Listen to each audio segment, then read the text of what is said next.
Hey, y'all. Happy Monday. Hope everybody's doing well out there. We're going to try something a little bit different tonight. I'm actually going to go through a project and not just demonstrate a technique or something like that. And we'll see how this goes. And if you guys like this kind of stuff, we'll do it a lot more often. We've got some stuff coming up. I don't see him in the chat yet because he's traveling. He might be down for the count tonight. Don't know. But coming up on February 5th, so not next Monday, but the Monday after, Michael Bernasconi let it slip that he's been doing a little bit of work with AI and using it for kind of design cues and things like that. And immediately my ears perked up because I've been wanting to get into that and I just haven't had time to do it. So he's going to be a special guest on the 5th and talk about the software he uses, which AIs he uses, and how he incorporates it into his design process. Basically, it doesn't create files for him, it doesn't create designs for him, it just gives him photos that he can either trace or take design cues from for doing some of his projects, and that's something that I've been really interested in a long time, but I just haven't had a time to dive into it as much as I'd like. So, but that's coming up on the 5th, so 2 weeks from tonight. I don't know what I'm going to do next week. That's going to be up to y'all. But for tonight, let's get in and see who we got with us here. And we've got no particular order. There's Kurt in wonderful Wisconsin. Good evening. And John in Jersey. How goes it, John? Hello.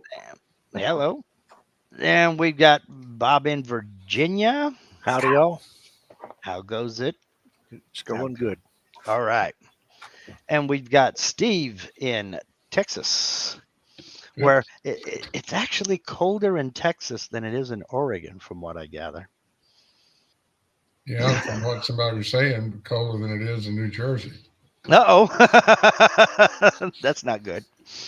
And also down in Southern Cal, wondering what is this word cold of which you speak, we got Rob Sandstrom. How you doing, Rob? All right. Okay. Let's take a trip through the chat and see who we got hanging out with us tonight. Well, Ellen was here earlier. In fact, she posted this at 3:04 this afternoon, my time. So, yeah, about 2.5 hours ago. No, 3.5 hours ago. 2.5 hours ago. They said there'd be no math. They was wrong. And then Bill Stauffer. How goes it, Bill? And then Brooks Martin. I got an anecdote for you, Brooks, in just a couple minutes. And a welcome aboard to new channel member Vortex 8. I try to go by first names when at all possible. So if you don't mind sharing your first name, that would help me out a lot. If you don't, I understand. I want to keep a little bit of anonymity going.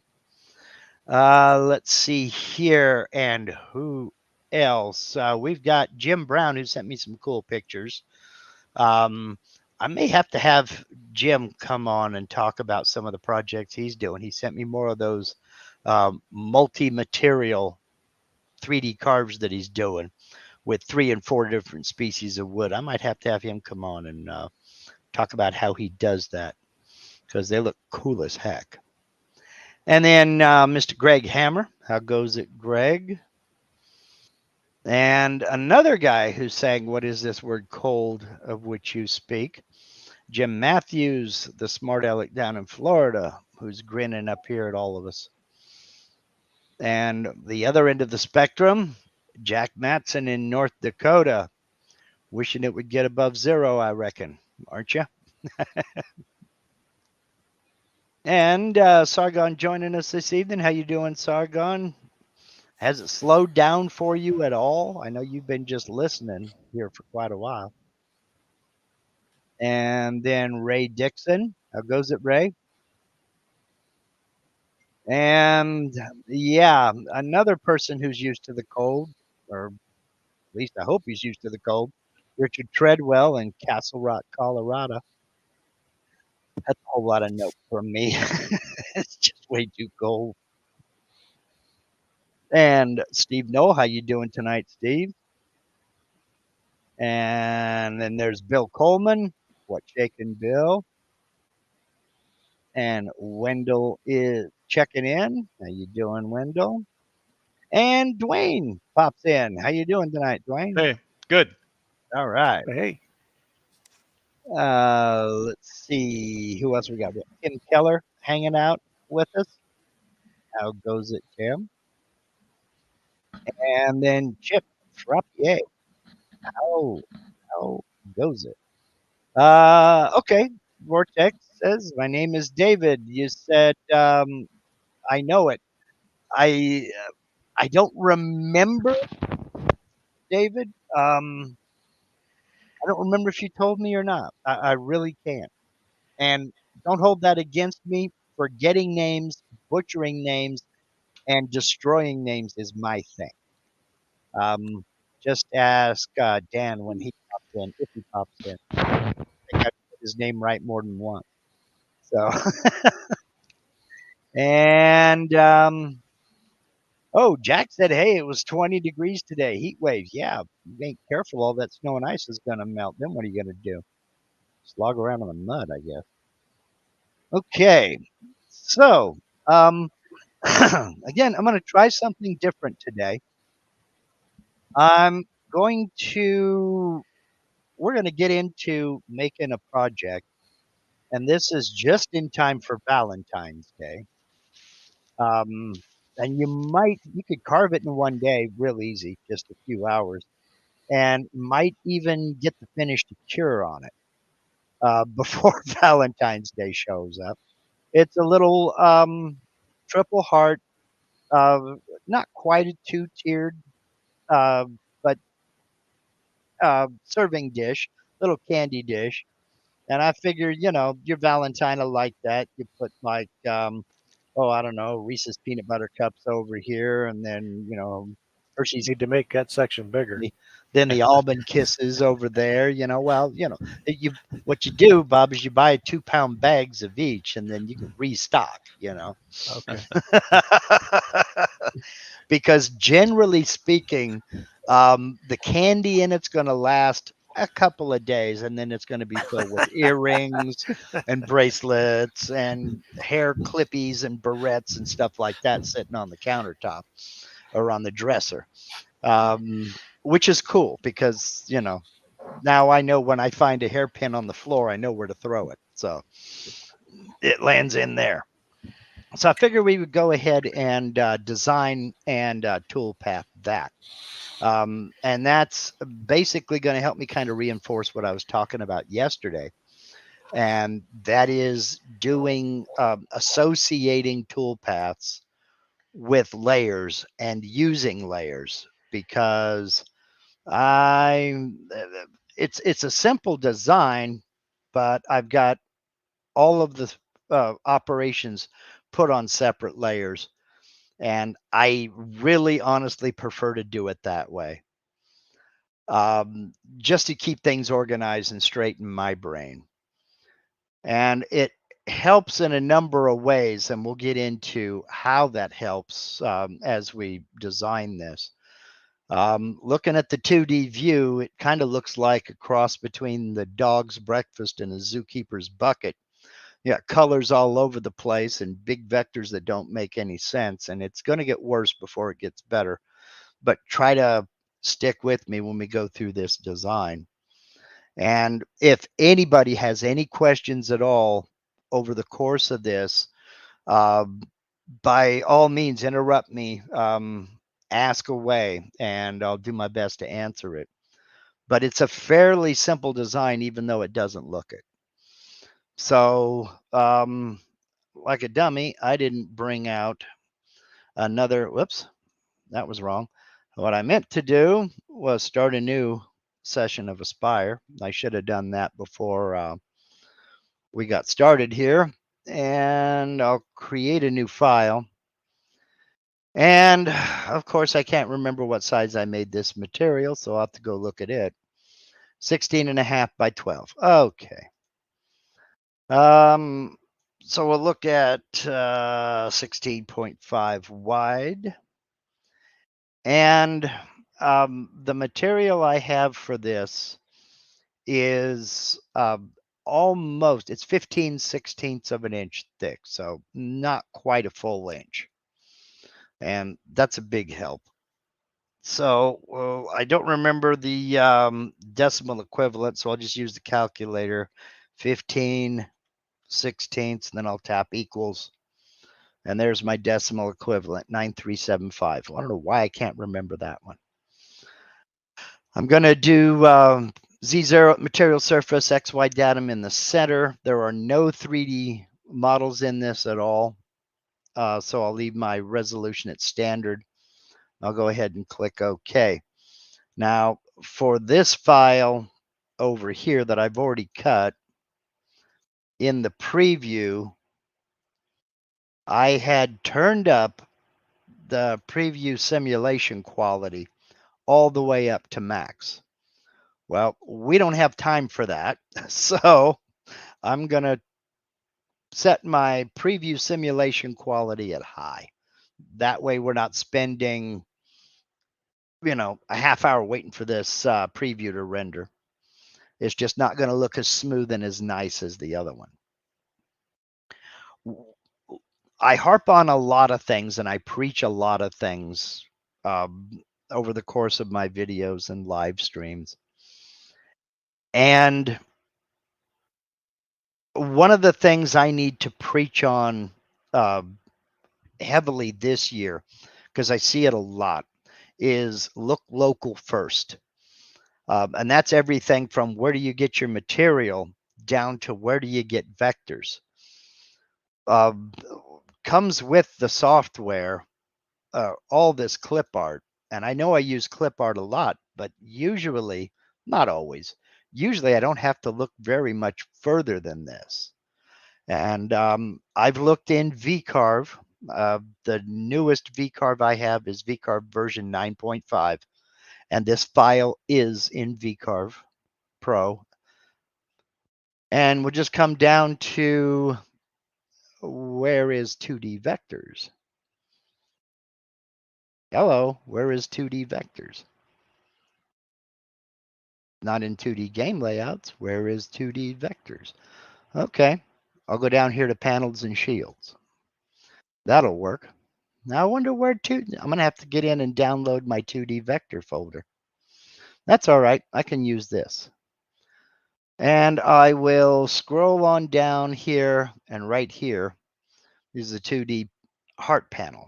Now this is panel 20V in Aspire. Yes, and I know exactly what that is. That is a panel for using with a molding toolpath. I won't need to do that. If I get in and download my 2D vectors folder, I wouldn't need to do this part, but that's all right. Okay, so I've got this. I'm going to go ahead and delete that and delete these because I don't need them. Now, sizing on this is kind of arbitrary. I've decided to go ahead and make this central heart 8 inches tall.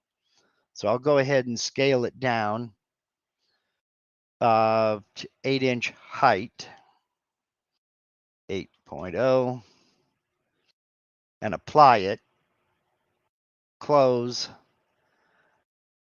Then I'm going to copy it. So I'll hold down Control and click and drag one just slightly off to the side. Then that copy, I'm going to scale it down to 6 inches tall. 6.0. and apply. Okay, so I've got my 2 hearts there. I'm going to drag that straight across to roughly right there. Jim Brown says he doesn't have it in VCarve Pro. It should be in, you should have a folder in your clip art that says 2D vectors. If you don't have the 2D vectors folder, you may have to log into your V&Co account and download it.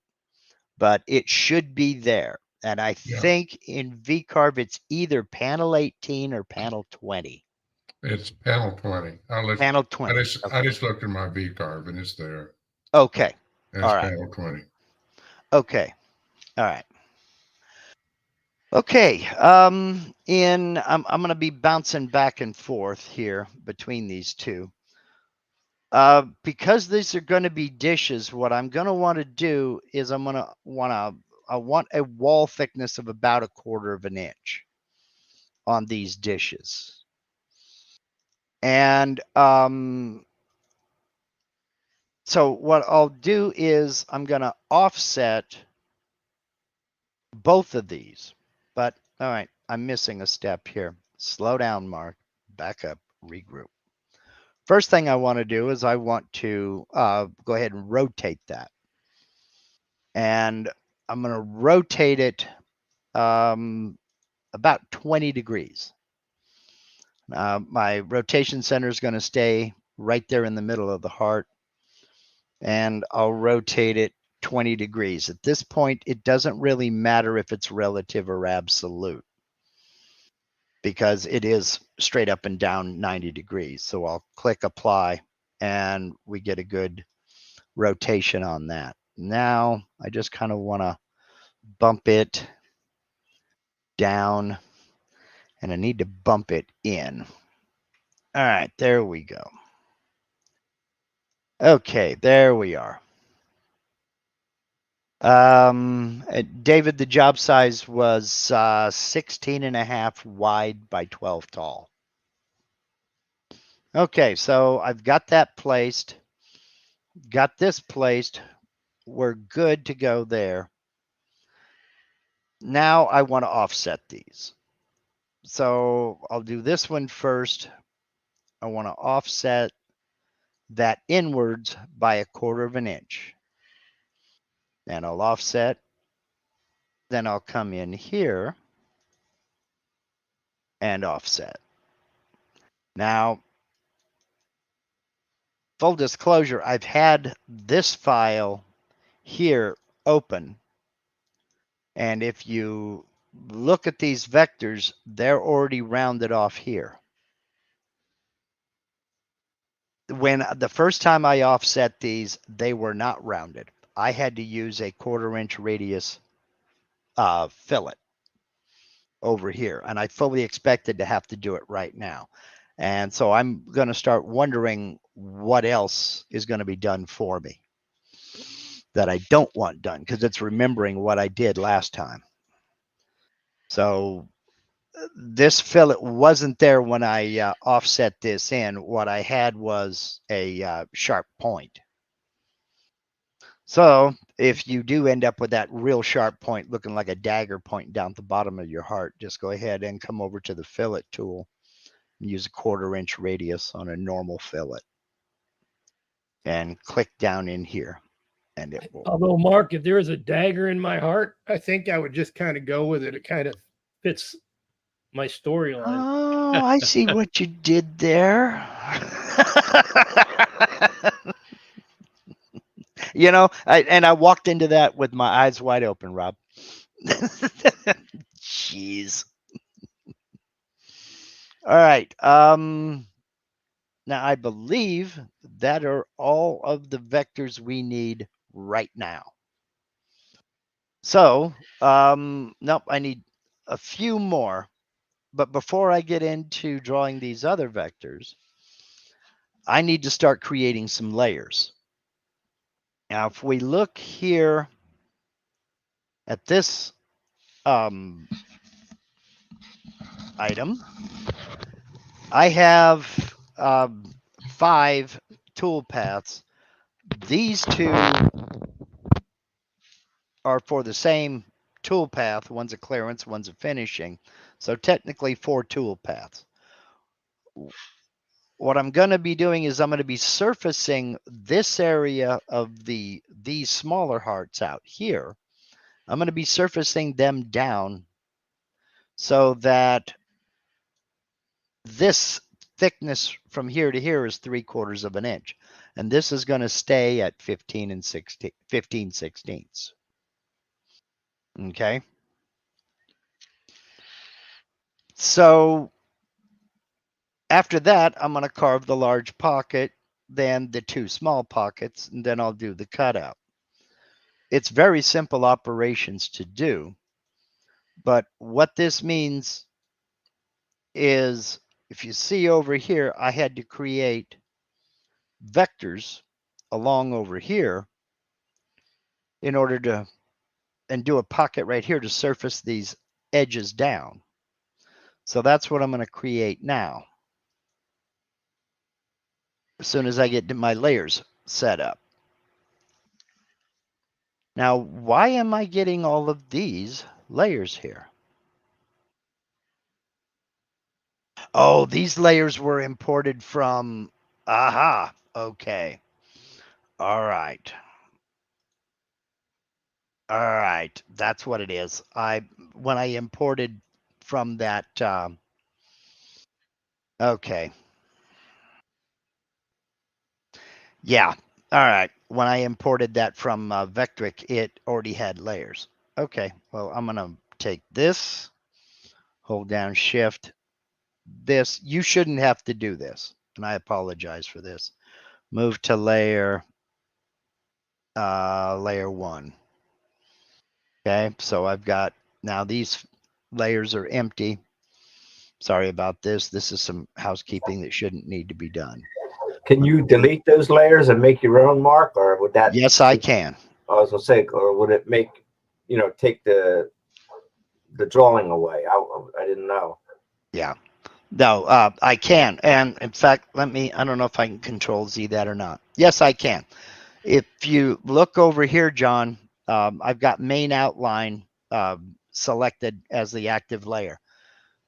This little icon right here that looks like an empty page, I'll get my cursor out of the way so you can see it. If you notice these 3 here, that little page is blank.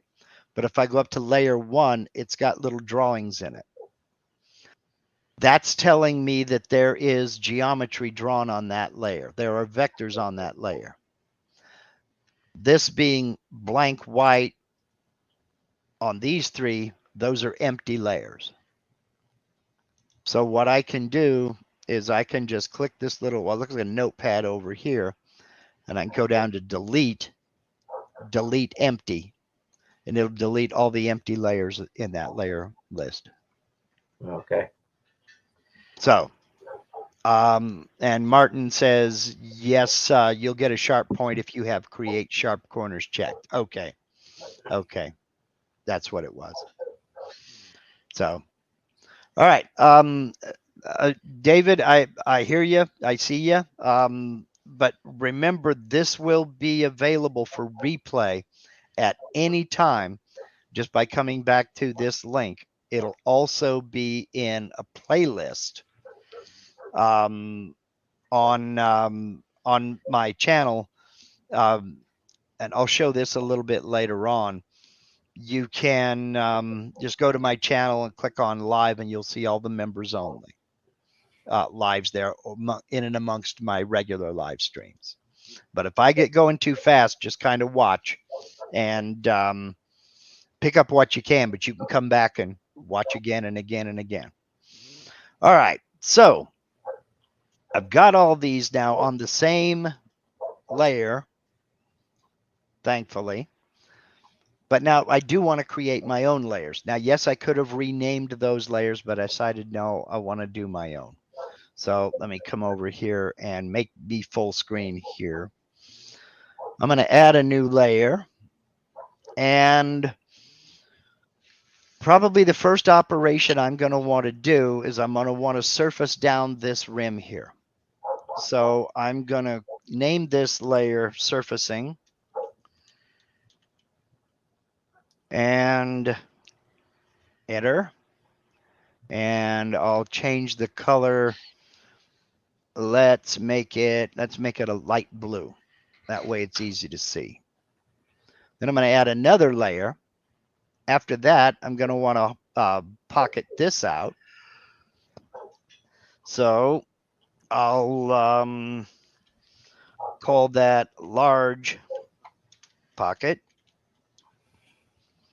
Hit enter. And that, I'll make that one, what color should I make it? I'll make it green. Just different enough to matter. Then I'm going to add another layer. And I'm going to do the smaller pockets out here.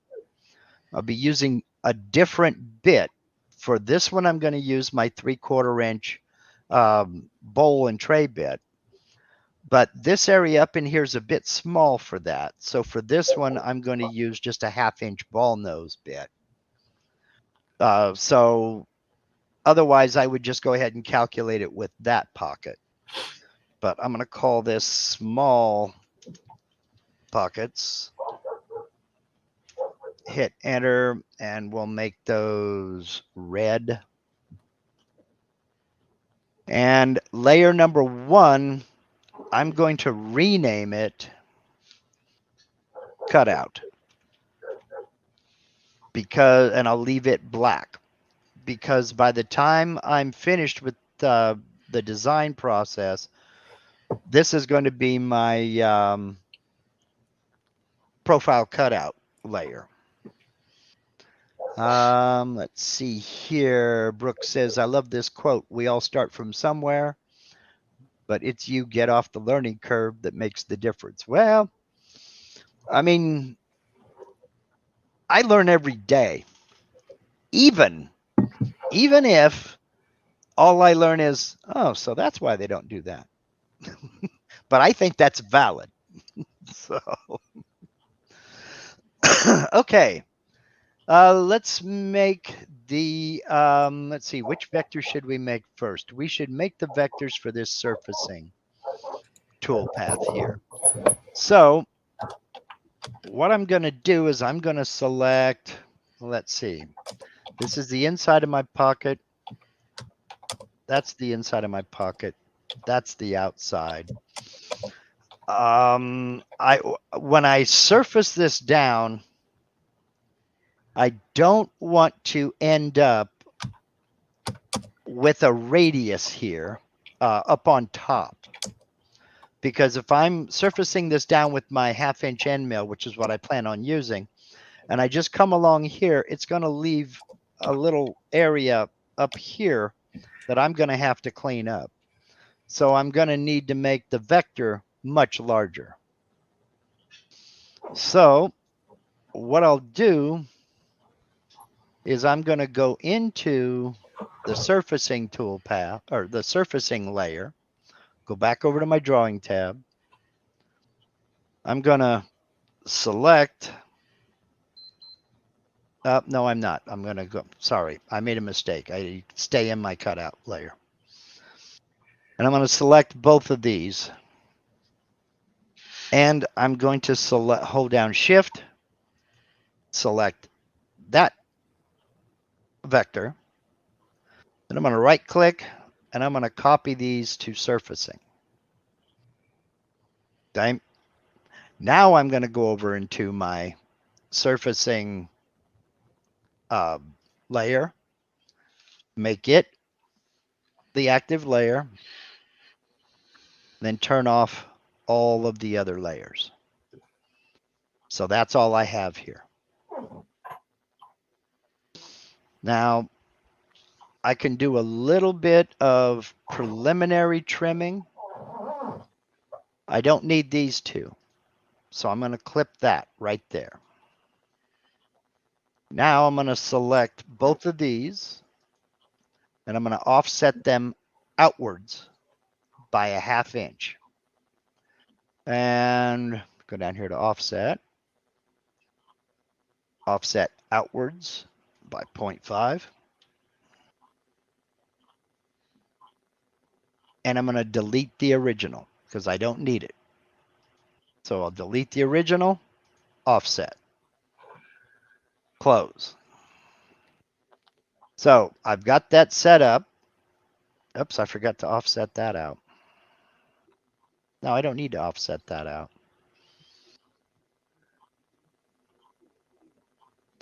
Now, how did I see? Now, this is throwing me off guard here because I didn't have this issue inside, but I was using a different vector.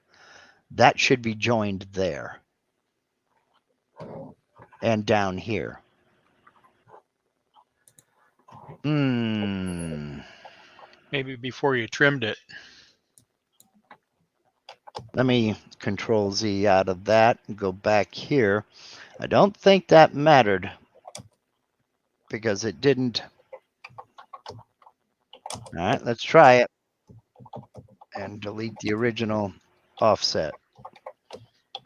Okay, yeah, that's exact. You're right, Dwayne. Thank you. And you know, I practiced this about 4 times today. Well, anyway. So now I can come along and I can trim it. Thank you. You're right, Dwayne. That's exactly what it was. I can clip here. I can get rid of this.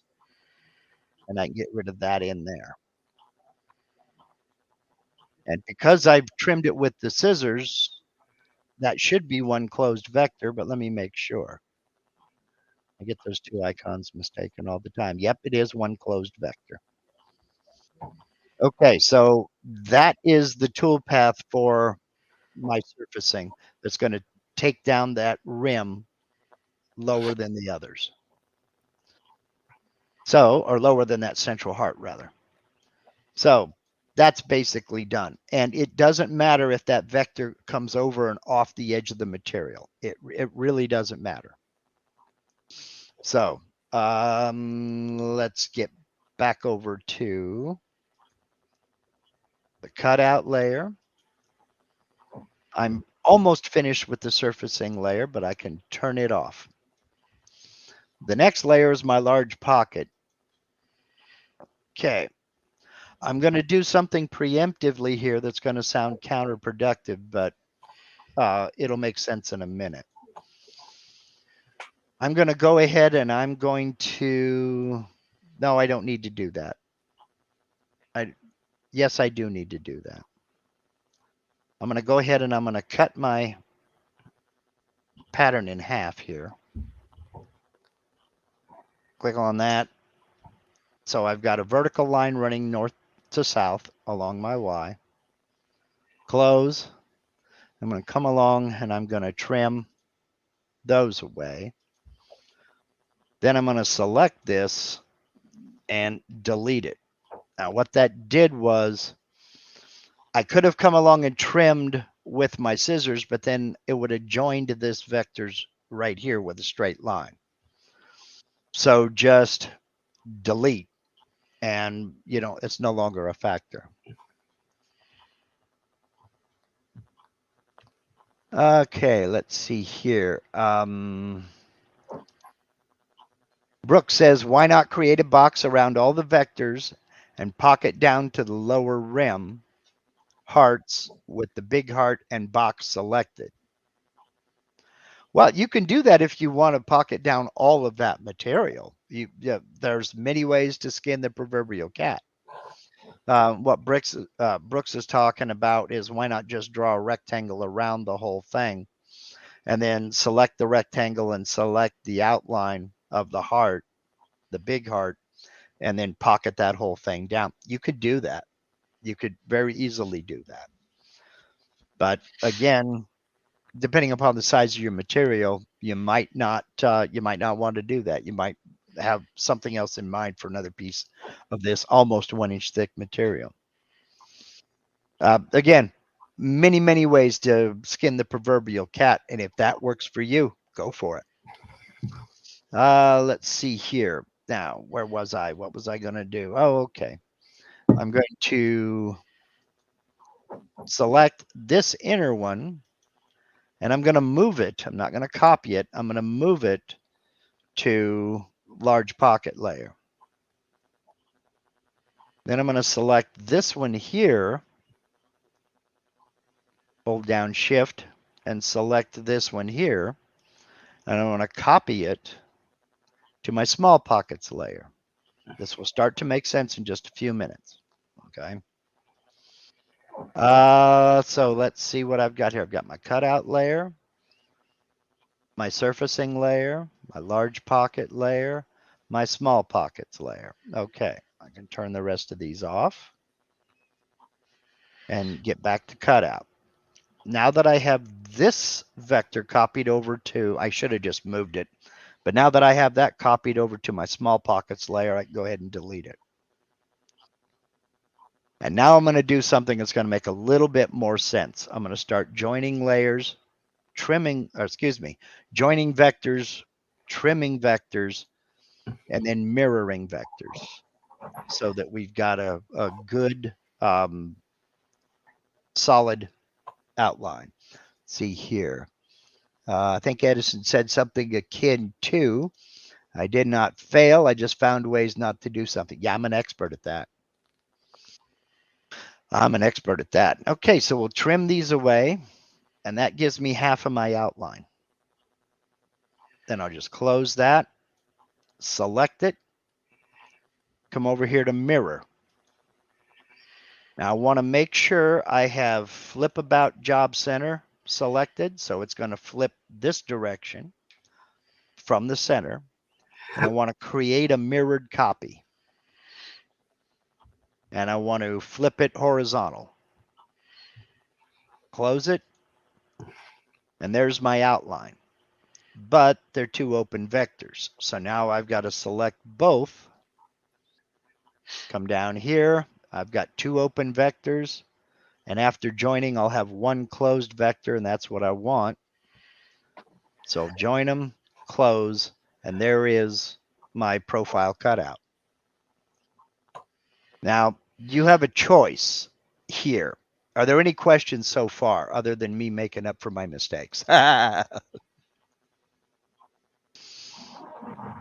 So, and I'll give the chat a couple of minutes to catch up here.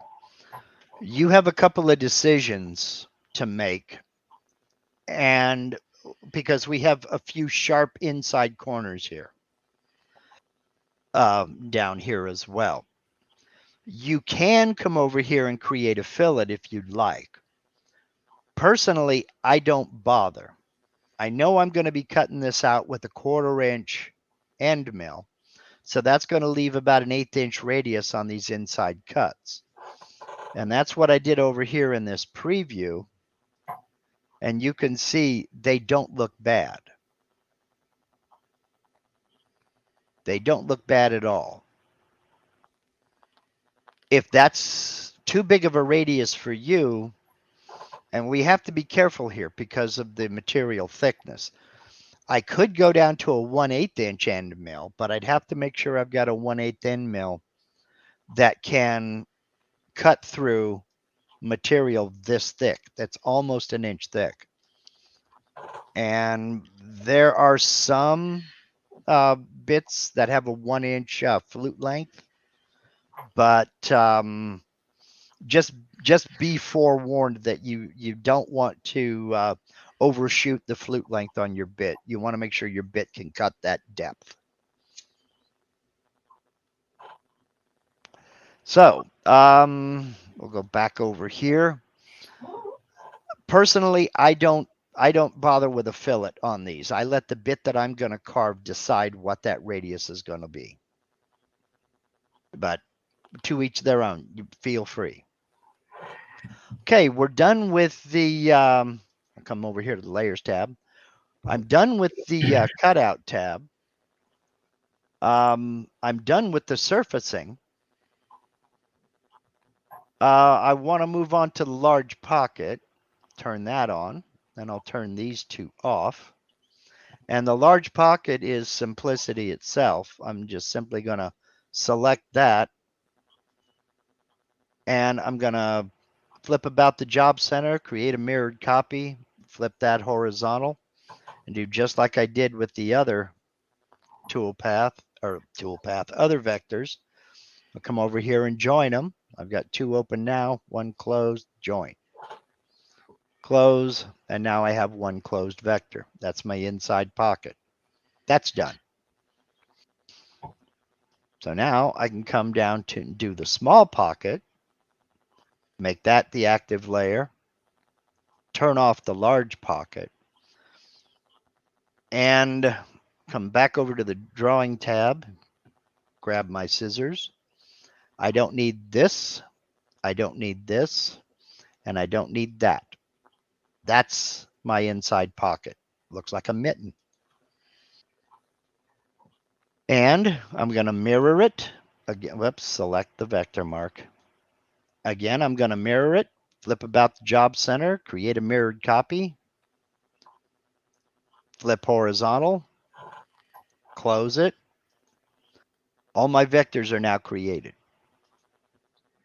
So now I can turn them all on, and everything is created. I'm ready to start. Oh no, I've got to mirror that. Totally forgot to do that. Again, select it. Let me make sure I'm in my surfacing toolpath or toolpath layer. Mark. That's something else you're going to learn about me, David. Saying the wrong word is my thing. Along with butchering names, right, Dan? Flip about job center, create a mirrored copy, flip horizontal. Now I've got my surfacing toolpath over there. Now I'm ready to go. Okay. Let me go down the list and make sure. My cutout is there. Okay. My surfacing is there. My large pocket is there. My small pocket is there. Okay. Now I'm set. Now we can go over and start calculating toolpaths. The reason for using layers, and I'm going to preach on using layers a lot over the course of this year, is you see I've got 4 colors selected out here. And with all of them, before I did any trimming, before I did any offsetting, all of them out here in the middle of everything is going to be a jumbled up mess. So when it comes to something like offsetting this, these vectors here, with the complete heart out here, with everything going on out here in the middle, it looks like an absolute mess. So by being able to go into a layer, in this case, the surfacing layer, and turning everything else off, there's no confusion. I'm working on these 2 vectors and that's all. So Brooks Martin says, doesn't the cutout need the part of the big heart? Okay, it has the big heart. Let's turn that on. There it is.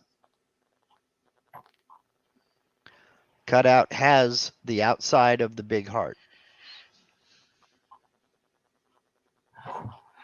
So let me go ahead and I'll make that, and I'll turn them all on just for giggles. But now we're ready to toolpath. So, y'all are quoting The Princess Bride. You never had it so good, Valerie. It's a slippery slope. Let's not do this. Okay, I've got a lot of pockets to create. The first pocket I want to create is that surfacing toolpath. All right, here we go. For the surfacing toolpath, I'm going to just do a standard pocket. Now the thickness of my material is 15/16 of an inch deep. Okay, so I'm going to enter, what was that, 0.9375. But I want this area here to stay at 15/16, but I want this one, I want this area out here. Let me pull up the other 3D. There we go. I want this to stay at 15/16 of an inch. I want this to be 3/4 of an inch. So I'm going to let the software do the math for me. And I've got my 15/16 of an inch here minus 0.75, which is the thickness I want to leave behind here. Then I'll type the equals key on my keyboard, and that's how I figure out my cut depth.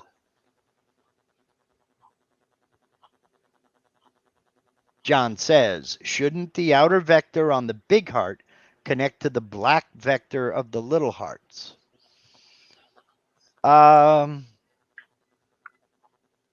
No, it shouldn't. It won't need to. It won't need to, and I'll show you why in just a minute. Okay, so I've got my cut depth, and I'm going to remove that ball nose. I'm not using a ball nose. Me personally, I'm going to get out my big kahuna and use this 1/2 inch end mill. I don't need to use my big fly cutter. I'll just select it. It's going to do it in one pass. I know it can. And I don't care if it does it offset or raster. It doesn't matter.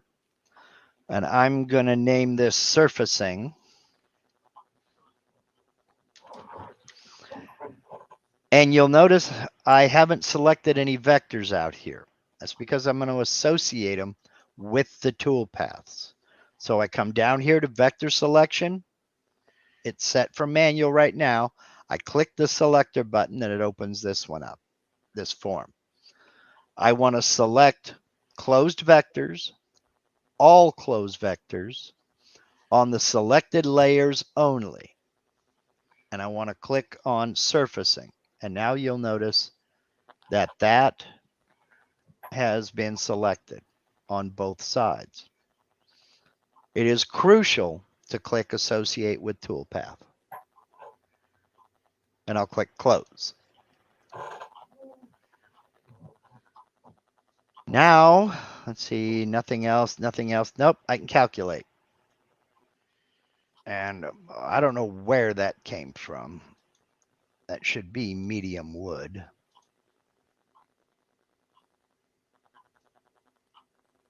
Why are we getting a solid color? It should be medium wood. Okay, let's preview it and see what happens. What is going on, Aspire? Maybe it's ebony. I guess, I don't know. What is happening here?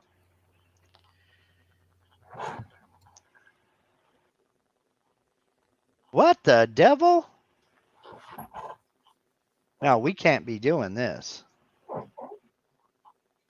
All right, let's. Under job setup, what about material color? Yeah, let me go over to settings? job setup and see what's going on over here. Material settings. White oak, it should. Right, let's go to medium wood. Bonk. Okay. Click OK. Nothing. What's happening with this? Oh, come on. Don't monkey with me. You don't monkey with another monkey's monkey. What's happening here? What's in the layers? Cutout is black. Yeah, but that's the vector color. That's not the material color.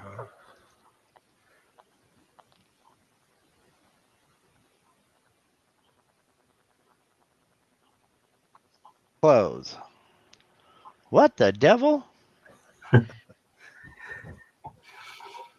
Whoops, wrong one. Simulation quality standard. Now, don't tell me, don't ask me why that did that. I couldn't tell you. I might have to get a hold of a support on that. Now, I went to preview simulation quality 8 times higher. Let's go to 4 times. And it didn't go Didn't switch to black that time. What the devil? That don't make no sense. Now Look what go back Brooke to the said. other one. Look what Brooke said. That issue has come up a few times recently on the forum. Generally, upgrading the graphics drivers in Windows seems to fix it. Okay.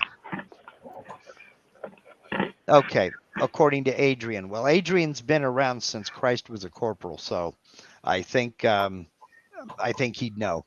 I don't know how long Adrian's been kicking about the forum, but it's been a long time. Okay, so let's try that again, Rabbit. If you know, you know. The right people will get it. All right, we're going to preview that toolpath. There we go. And that's going to carve out that area there. Now, the area that you were talking about, John, that's the area that's going to be left behind when we come along and pocket out this inside portion here. That's part of the outline of the outer rim of the heart. Okay. So let's go take that kind of a view right there so you can see this stuff as it happens. All right, we'll close that. Now I want to do the big inside center pocket. So I'll do another pocket. And for the cut depth, I want to leave a 1/4 inch bottom thickness. And the bottom thickness, I want to leave a 1/4 inch. So again, I'm going to take my 0.9375. That's my material thickness, the total material thickness, minus 0.25. Then tap the equals button, and that gives me my depth of cut for this main heart here. Now, I'm not going to use I'm going to use my bowl bit here. So I'm going to remove that 1/2 inch end mill. And I'll select the 3/4 inch bowl and tray bit. And I don't know how this got changed, but I've noticed it. I don't know where I got a 53% step over, but I'm changing that puppy to 20%. I mean, I don't know where I got a 53% step over, but I'm changing it to 20%. Apply. And I'm going to select that. A 20% step over is just fine for this big pocket out here. It's going to do it offset. That's fine. That's not an issue. And I will call this,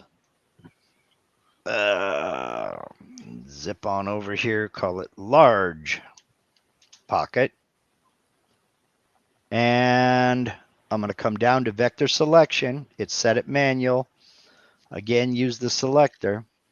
Close vectors, selected vector, large pocket, and turn off surfacing. Associate with toolpath, close. Calculate. Now we can preview that one.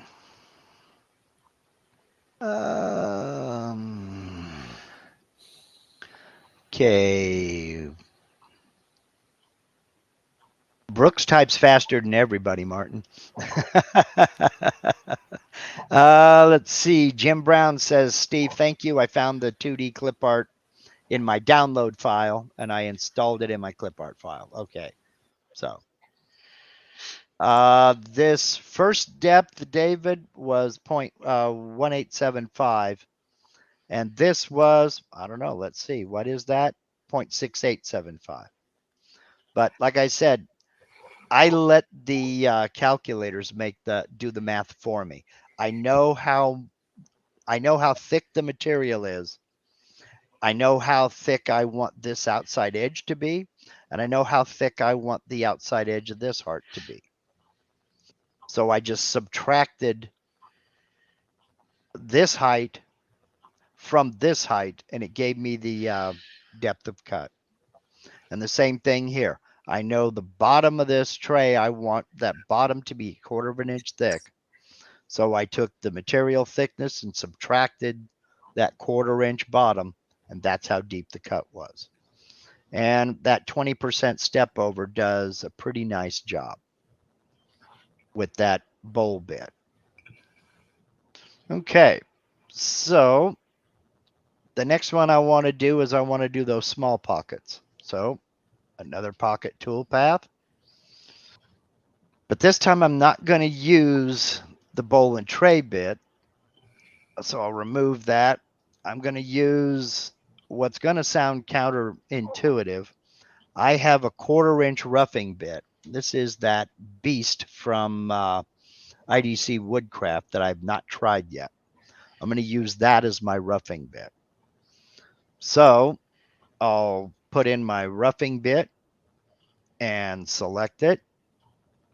Then I'm going to come back and select my 1/2 inch ball nose bit. And that's going to be my finishing bit. That's going to be my roughing bit. It sounds counterintuitive, but it sounds counterintuitive, but the software is going to stop that roughing bit from getting too close to the edge. Because believe me when I say this roughing bit is no joke. It removes a lot of material right stinking now. So we're going to do it in 3 passes. Everything is fine there. And again, vector selection order. That hasn't changed. That hasn't changed. The only thing is changing is which layer I'm going to associate the tool path with. Then close. It is switched over to automatic. I'm going to change this name to small pockets.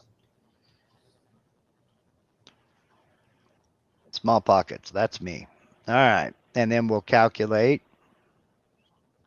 Then let me make sure I got this correct. Yeah, there's my 1/4 inch roughing bit. So I'll preview that one. Then I'll come back and I'll preview the finishing bit. We're getting closer. We're almost there. And that 1/2 inch ball nose went in and cleaned this right up. Let me undo last so you can see how that cleaned up. That's what that 1/4 inch roughing bit took out. Then that's what that 1/2 inch ball nose ended up doing. And if we look up here at the top edge, because I offset that clearance pass out here, this surfacing pass, I have a nice straight smooth line right here. I don't have any kind of a radius up on here from this 1/2 inch bit. So, which is what I was going for. All right. One last tool path, and we'll close that. And I'll come over here to the profile tool path. I want this to cut all the way through. So 0.75. Nope. I'm just going to type Z, and it's going to tell me. Now, Kurt asked a question yesterday about using variables in some of these fields. And I didn't realize that if you just type in Z, it doesn't matter what your material thickness is. It will adjust with the thickness of whatever material you've got. Okay. By not tapping equals. If I tap equals, you can see that little bubble pop up right there. And it just went away as I mentioned it. You can set it says Z equals 0.9375. Well, the next piece of material I get may not be this thick. So I'll have to go in and change the material. But this toolpath is going to remember that this is a variable. And so if my next piece of material is thinner or thicker, it'll adjust. All right, I'll come down here. I'm going to use a 1/4 inch 2 flute end mill. It's going to do it in 4 passes. That's fine. Cutting to the outside. I am going to do a separate last pass with an allowance of 0.01 or 0.010 of an inch. Now, has everybody used a separate last pass? have any questions on it or anything of that nature? If so, go ahead and put them in the chat or speak up when I do it. I almost always use a separate last pass on my profile cutout tool pass. It eliminates so many problems. And I'll kind of go over what that is when we get into the preview, if anybody has any questions on it. Okay. Okay. David says, no, he hasn't used it yet, but he knows what it is. Okay, cool. Cool. I don't remember whose live stream I was on. It's been a few weeks back now, but the question about a separate last pass was brought up, and they thought it was talking about the cutting depth, and it doesn't have anything to do with the depth. It's the position of the bit on the outside edge of the material, but we'll get into that a little bit later on. For this demonstration, I'm not going to add tabs. Okay. Ellen says last pass allowance does what exactly? I will show you as soon as we calculate this toolpath. All right. Just know that the allowance, do a separate last pass, 0.01. Okay.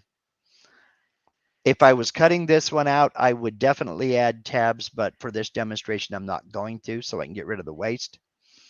I will ramp in this plunge move, the plunge moves on this tool path. And I want to come over here and make sure I have sharp external corners selected. And I do. I'm doing a smooth ramp over a distance of 1 inch.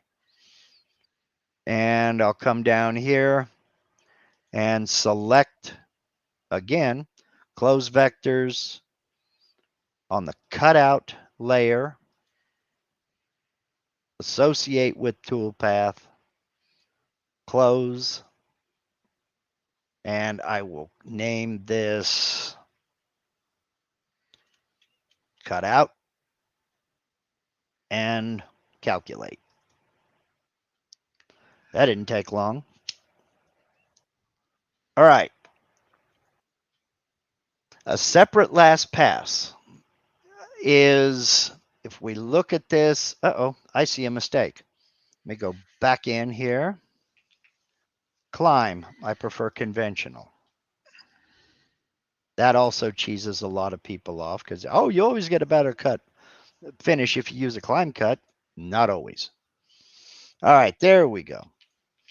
Now, Ellen, I don't know if anybody has ever talked about how to read the drawing on these tool paths.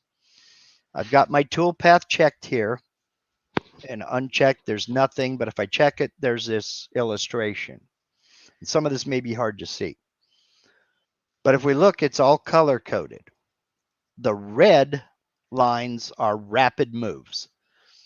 My XY datum position is in the center, so it's starting right here with the bit lifted up out of the material. It's going to rapid down here. Then if I zoom in right there, we can see this light blue. That light blue is a plunge move. So it's going to plunge down to the surface of the material. Then it's going to ramp in over a distance of 1 inch till it gets to the first cutout level. And if you look, all the dark blue lines, that indicates cutout levels. The bit is down in the material and it's cutting along the tool path. All right. So this was going to do this in 4 passes. The first 3, it's going to ramp down to the next cut level and then proceed around, cut, ramp down to the next level, proceed around, cut it out. Then it's going to get down to where it's got the last one, the very last cut to do. Now, because we do the separate last pass, it's going to get down here and it's going to retract all the way out of the material. Let me split my views here. And you'll notice I have a start point right here. I've got this toolpath checked. I've got a start point right here, but I also have a start point right here. That has to do with that separate last pass. If we zoom in real close, we can see that there are actually two toolpaths. There are two vectors that bit's going to follow. One is outside the other. The one outside is the first 3 passes of this profile cutout. Okay. So that's what this represents right here. And again, that's, come on, Mark, that's this start point right down here. Then we get up to this area. I have another start point on the inside vector where that tool is going to carve. That's represented over here. Let me go ahead and make this full screen again. That's represented over here. Flip it around this way, and I've got to zoom in.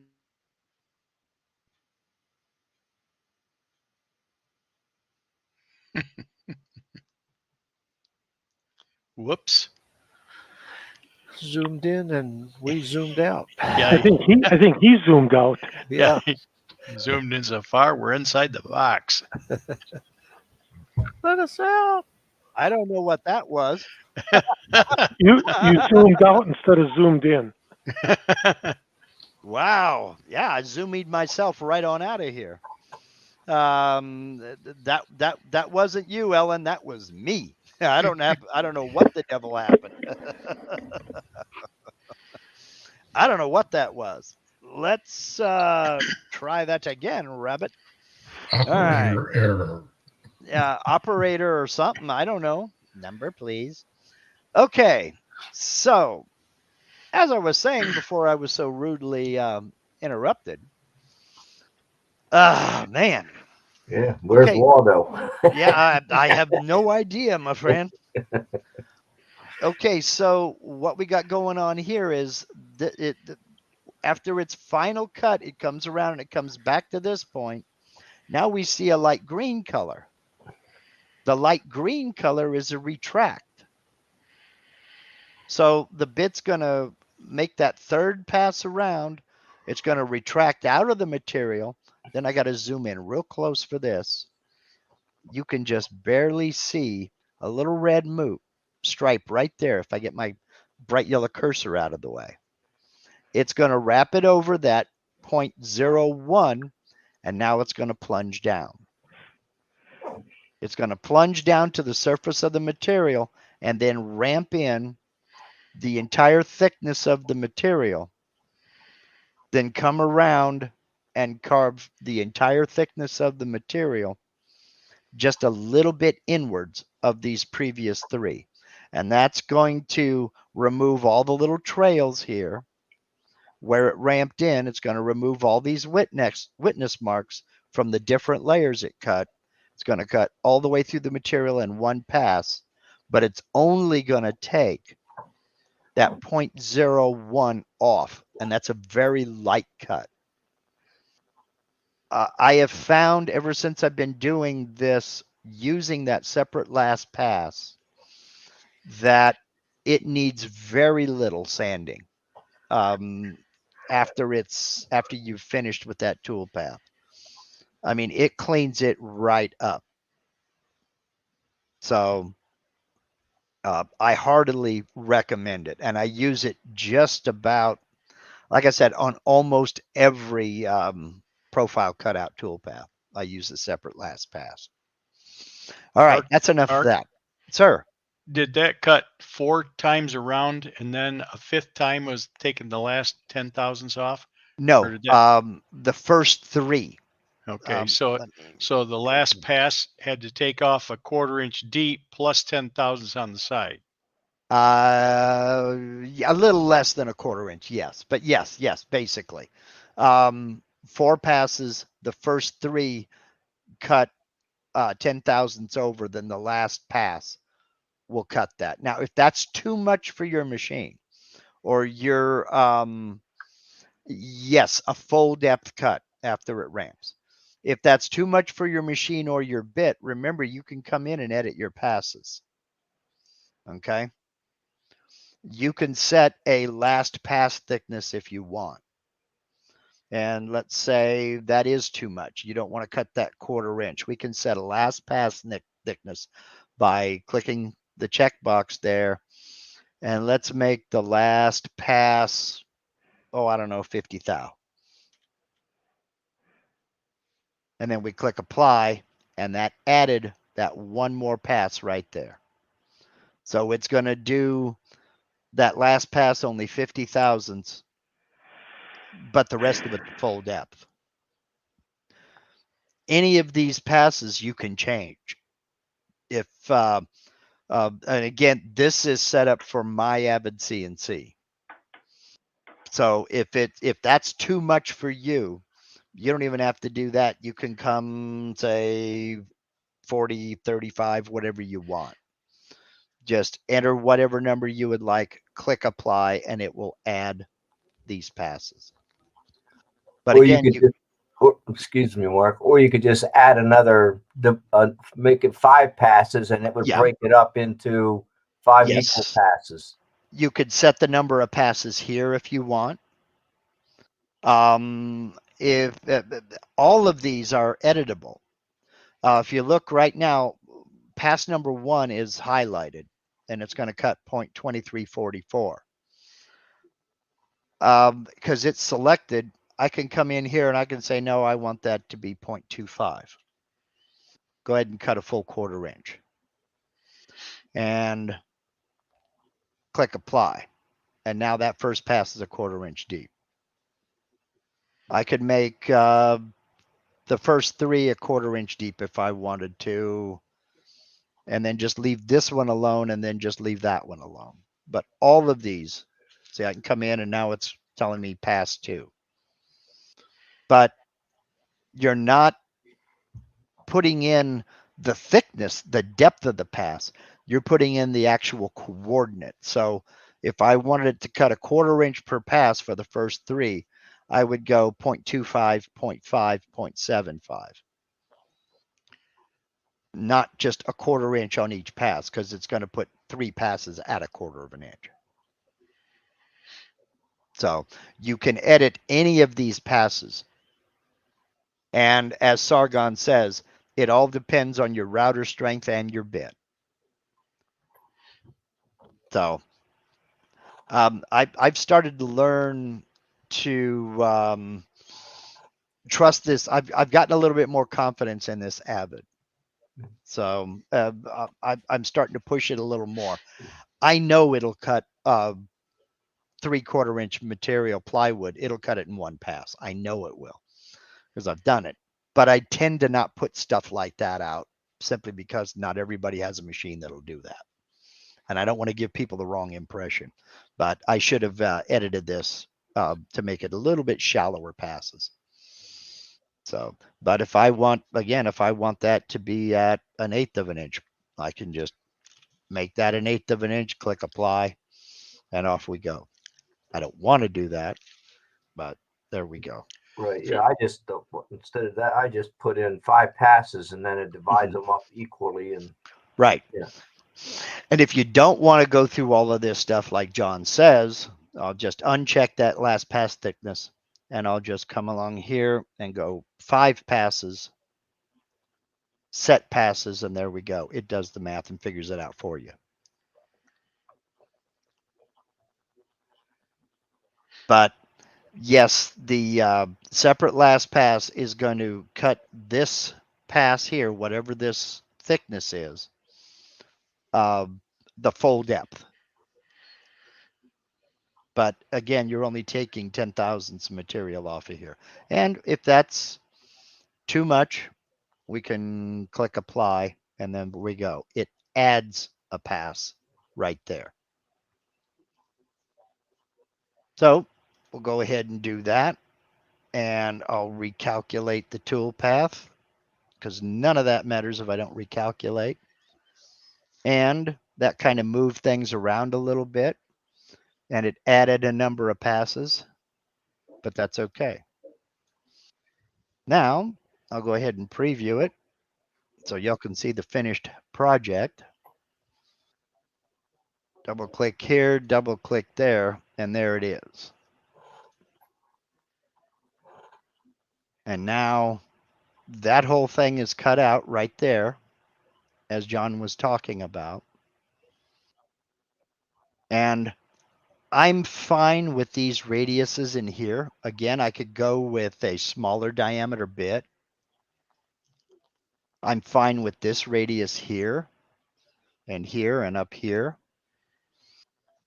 But it's a relatively simple project to create.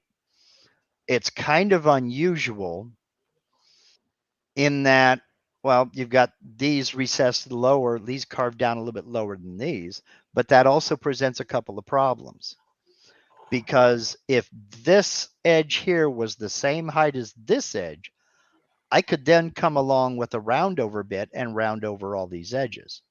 But because this is a different height, I would not be able to get in there with that round over bit without it running into this edge. And I wouldn't be able to use a round over bit on this edge without it coming across and dragging across here where they join. I'd be able to real easily do the bottom, and I probably would with my handheld router put my 1/8 round over bit and go ahead and just round over the bottom edge and then maybe glue some velvet on the bottom. I could do a round over inside here, but I wouldn't be able to do a round over on the outside edges here. So basically put, I just cheat and use sandpaper. I mean, it's not that much of a pain. That is something else I'm going to preach. A lot of people put a lot of emphasis on machine time, and I understand why, especially if you're in production. If you're in production, you got to get parts out now. I'm a home hobbyist. I'm probably going to cut one of these. So how long is this going to take? Not counting tool changes, 28 minutes. You know, I can handle that. I've had a lot.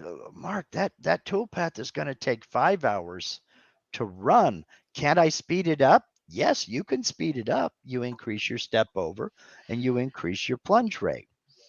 But let me ask you this about that.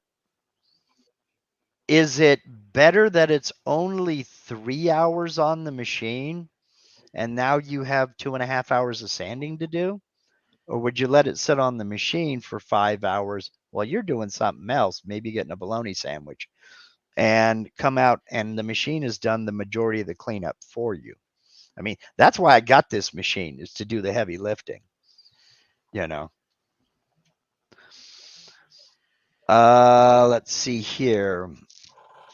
Wendell's asking, does sometimes using the bit radius for the inside corners, does it dig in when changing directions versus having the bit do a sweeping radius?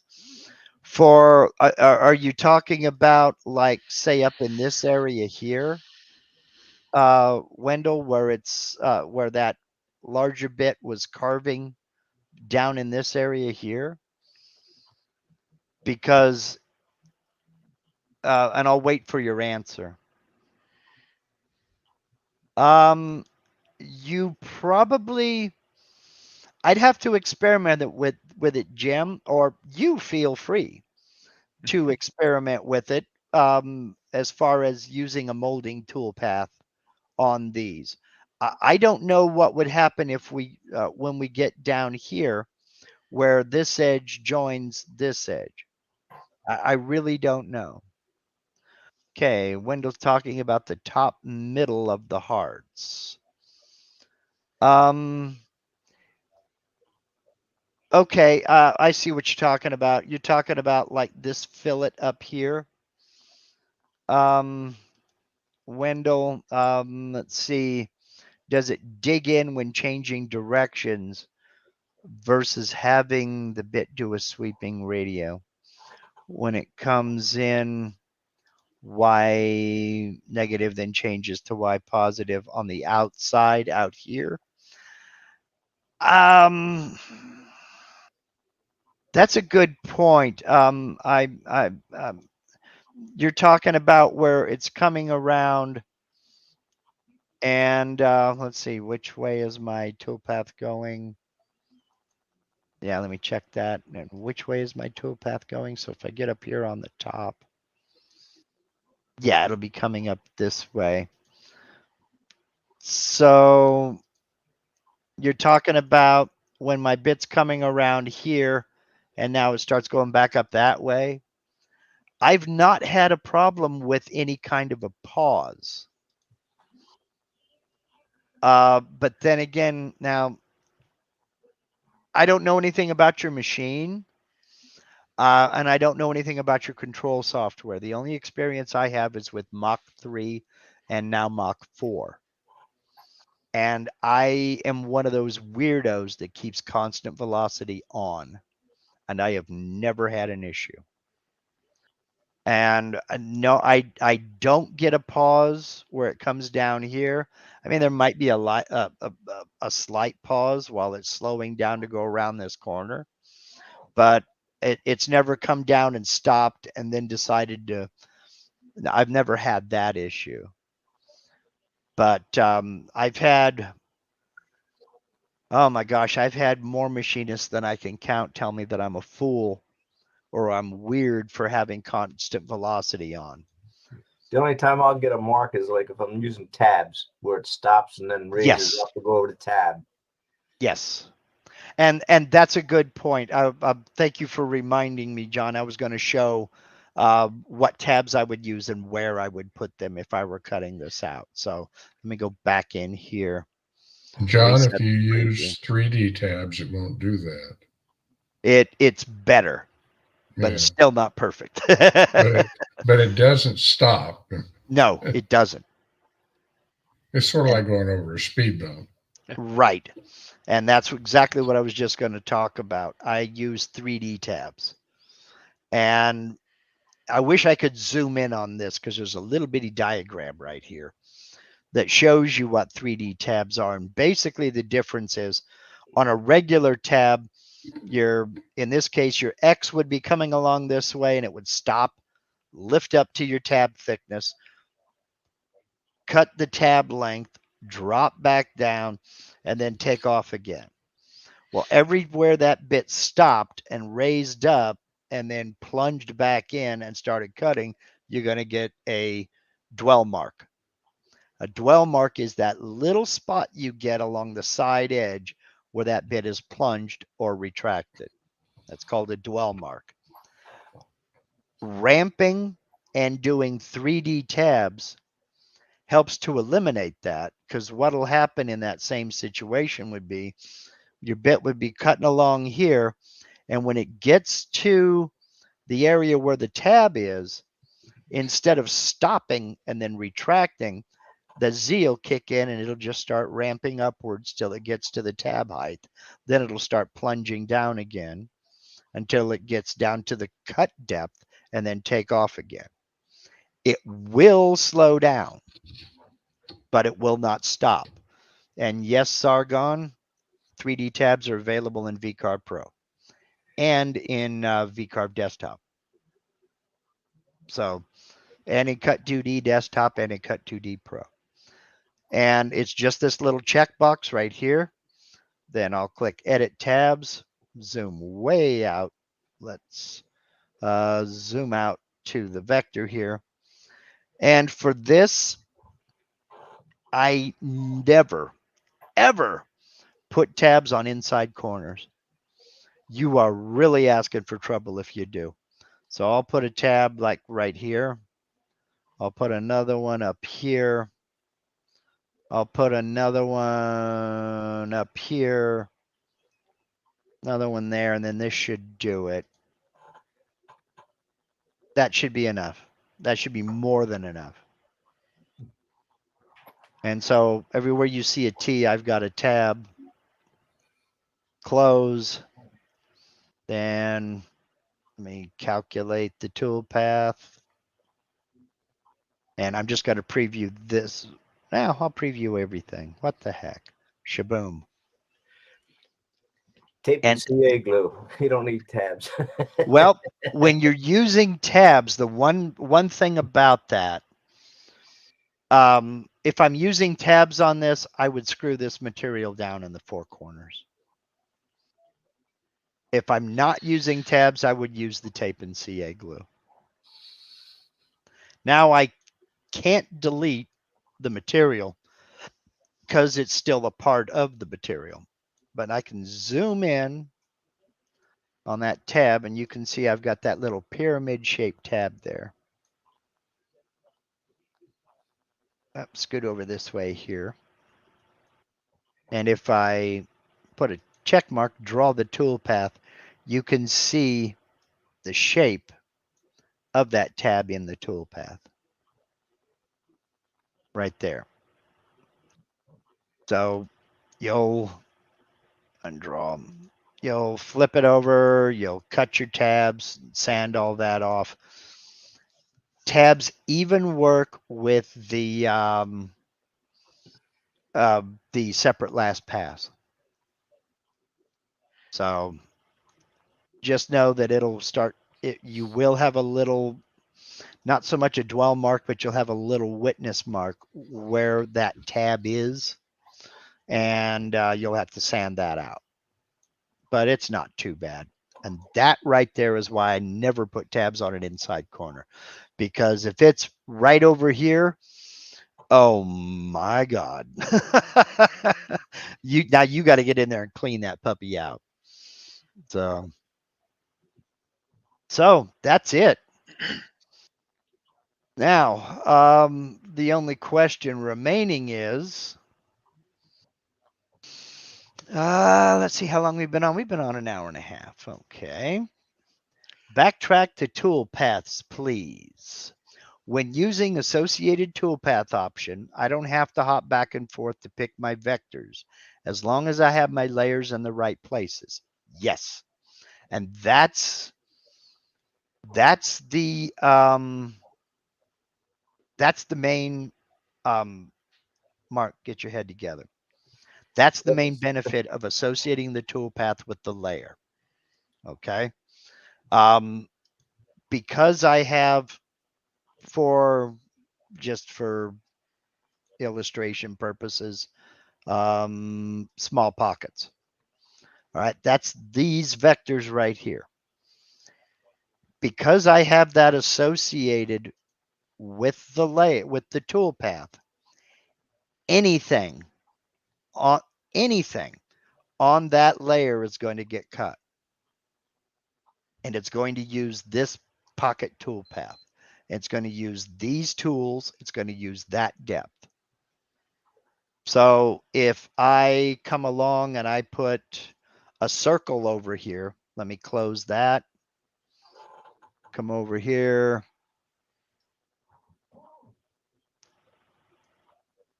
That may be too big. No, what the heck? I'll just make it ridiculous. Come on, there we go. So if I come over here and do that, let's not make it that ridiculous. That's off the edge of the material. Bonk. There we go. I put that on the cutout layer. Whoops. See? I do it too, Ellen. Move to layer small pockets. That's the one I was talking about. Okay, now it's red. So now I just recalculate all tool paths and it added that circle. So now reset preview, preview all. But because I put it on that small pockets layer, come on, large pocket, get her done.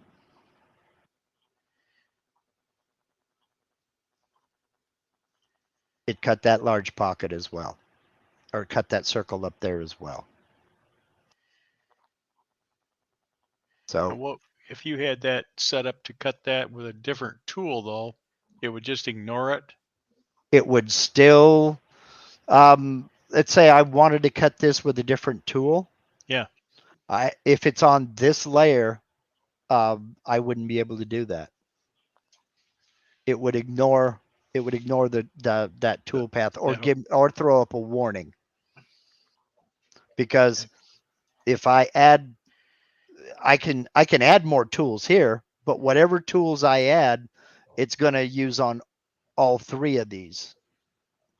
So if I used something that was too big to go in here, it would tell me that that tool is too big, and then probably not calculate a tool path for it. In fact, let's try that. Let me close this here. I didn't even see how big that circle was. Let's jump over here and see. Stop. How big is that? 2.331. I'm going to on purpose make it 1.75. Apply. No. Yeah, that's good enough. And I'll go back into that tool path and I will add my 2-inch fly cutter to it just for giggles. Where is it? Surfacing. There it is. My surfacing bit. Select and calculate. Now, is it going to, that's small pockets, small pockets. There's the clearance bit that uses the 2-inch fly cutter. It's not going to touch that because it won't fit. If we just leave that empty or leave that space uncut until it went to the smaller bit. Until it went to the, what is that? That's the quarter-inch hog. Yeah, the quarter-inch roughing bit. Then it'll do that. But if I want this to have a V-edge trim here, and I added a V-bit to do the trim on this, it's going to put that trim on the inside of these too. So you could use a bigger bit in your bigger area, and like you say, put that other tool path in there, and then when you get to your smaller bit that it can tolerate, then it would go ahead and cut it. Right. But to be honest, that surfacing bit is the wrong tool for this job. It really is. It's the wrong tool for something like that. It's I'm trying to remember I don't remember what the manufacturer said the max pass depth is, but it's not very much because it's a big bit. Well, you can see how many passes it's making. Yeah, I usually only take 10,000ths or so with that. Right, and I use that for surfacing the material. Right. I don't use it for something like this. No, it won't plunge straight down. It has to ramp. So, well, you can do anything once. So, yeah, I would go back into this and I would get rid of that, remove. But you see that bit, it was doing it in 6 passes. So calculate, and then that's better. So I can undo that. And the other great thing about it is undo last, close, go back to a straight Z view. Yeah, I'm a method guy. I'll do this all the way through, come back, and I can delete that. I didn't have to come back to the drawing tab. I could have done that without that. Then recalculate all tool paths and that circle's gone. So Cool. but anything I put on or take off of, that layer is going to be carved using those same tools. So yeah. if I were using my 3/4 inch bowl bit in here, I would only have one pocket tool path. Because I wouldn't worry about it. But there we go. This area up here would not get cleared out. And I just think it looked better without this big old honking, uncut area up here by, I don't know, to me it looks like the thumb of a mitten, but that's just me. So, of course, now that I said that, it looks like a heart-shaped head going. And now that's what you see. Power of suggestion. That's it. Yeah. Now, if you use your bigger bit in the two littler hearts, like you said you wouldn't do, right, and then you put a smaller bit, then it would go back in and cut that area out, right? Right. Okay. Right. But yeah, I wouldn't use it. It would be kind of a waste of time. It's 2-inch diameter. And so. No, I'm talking about your bowl bit. Oh, my bowl bit. Yeah. In fact, let me. Like if you wanted to associate all three of them, say have all three of them pockets cut at one time. Right. It's up in that where that thumb is. Say your bowl bit wouldn't get all the way up in there. Right. But if you added a 1/8 inch ball nose, just say, yeah, then it would it go in there and clean that out and make it match? It probably would, but then again, the bottom edge here, this radius here that transitions from the side to the bottom would be different. They would be two different radiuses. Yeah. Okay. So, and that's why I did this one with the bowl bit, because it's so much bigger. And I almost used the 1.5 inch, but then we had this area down here, and it didn't quite want to. It left too much of an uncut area down here. So using this with the 1/2 inch ball nose, I've got a 1/2 inch radius. That transition is a 1/2 inch radius, and the transition here is a 3/4 inch radius. Okay. So, and it's just one of those things. Now, if you didn't want that, you could very, very easily still combine these all into one pocket and use the roughing bit and that 1/2 inch ball nose on all three of them so that they matched. And then that way you only had the one pocket tool path. Then you could rough, then do your bit change, then finish, and be done with it, instead of having the extra tool path down here. But that's your choice. And that's what I mean when I say experiment, because not everybody has 1/2 inch ball nose bits. If you've got a 1/4 inch ball nose bit, it'll just be a tighter radius. If you don't have a 3/4 inch bowl and tray bit, you can do that 1/4 inch ball nose on the big one too. It's 100% up to you. Yeah, just take longer. It would take a little bit longer, but not all that much. And that's what that's another thing I need to keep preaching to people, not necessarily you guys, but the general public at large. When people ask about the best way to do this or what's the right bit to do that, you got to take off, Rob. Okay. I guess he already did. Sorry. I missed it. What's the best for this, and what's the way to do that, and did I do this right, or what's the right bit to use? If you got the result you were looking for, and you got the result you like, you did it right. And don't let anybody tell you otherwise.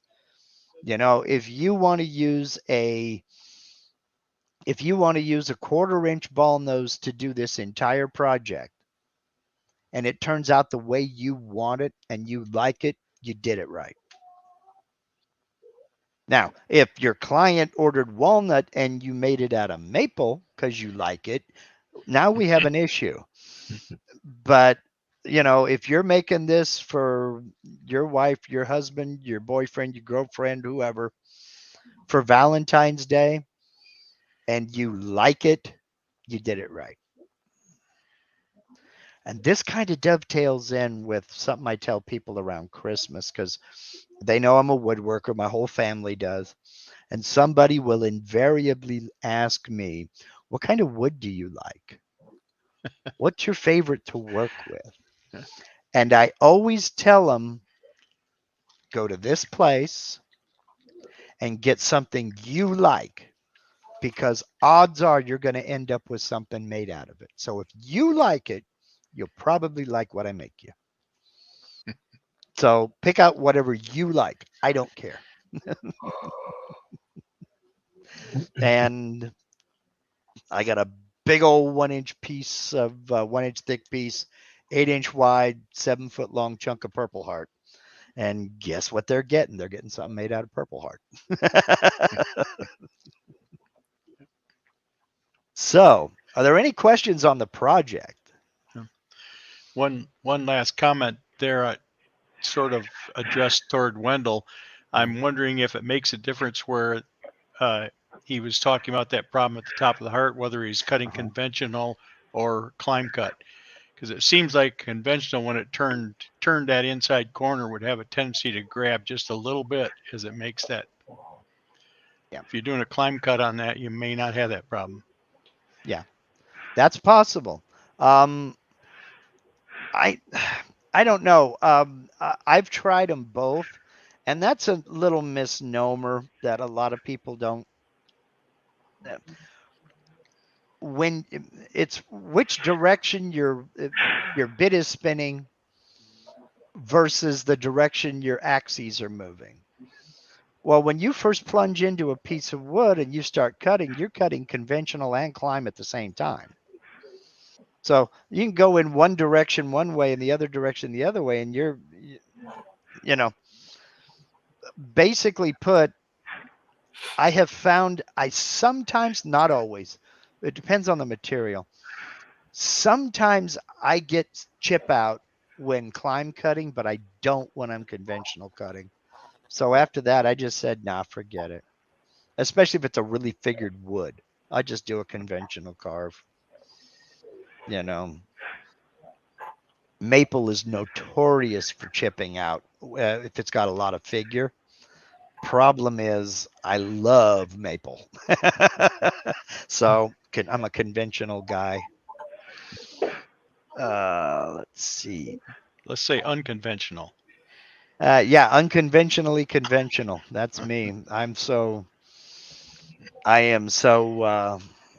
average. It's sickening. Putting a 10 thousandths larger than the radius of the cutter will keep a motion while cutting. Okay. I mean, you can, believe me when I say you can get in and play with these vectors. Right here, like I said, I never put in a fillet. I just let the bit decide where to go. But if you want to come in and put in a fillet and change that so it's 10 thousandths larger than your the radius of your bit, go right ahead on, and that would help in your situation. So, well, probably would help in your situation, give you a more fluid motion anyway. Ellen says, not a fan of red oak. Yeah, me either. Yeah, me either. So, and Wendell, that's perfectly legit. Personal preference counts for a lot of this. I mean, you're the one doing the work. So I generally will not tell a person you're doing something wrong unless, you're trying to drill a hole with that 2-inch surfacing bit. Then you may have an issue. You know. Well, I had a client come in that wanted a project that really wasn't the CNC project, Mm-hmm. but I decided I was going to do it on the CNC anyway. Yeah. But it had to be red oak because she was wanting to match something else. Yeah.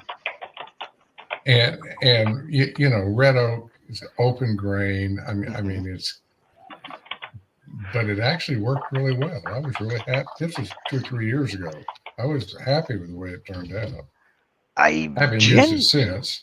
Yeah, I generally don't like red oak when it comes to like V carving or engraving.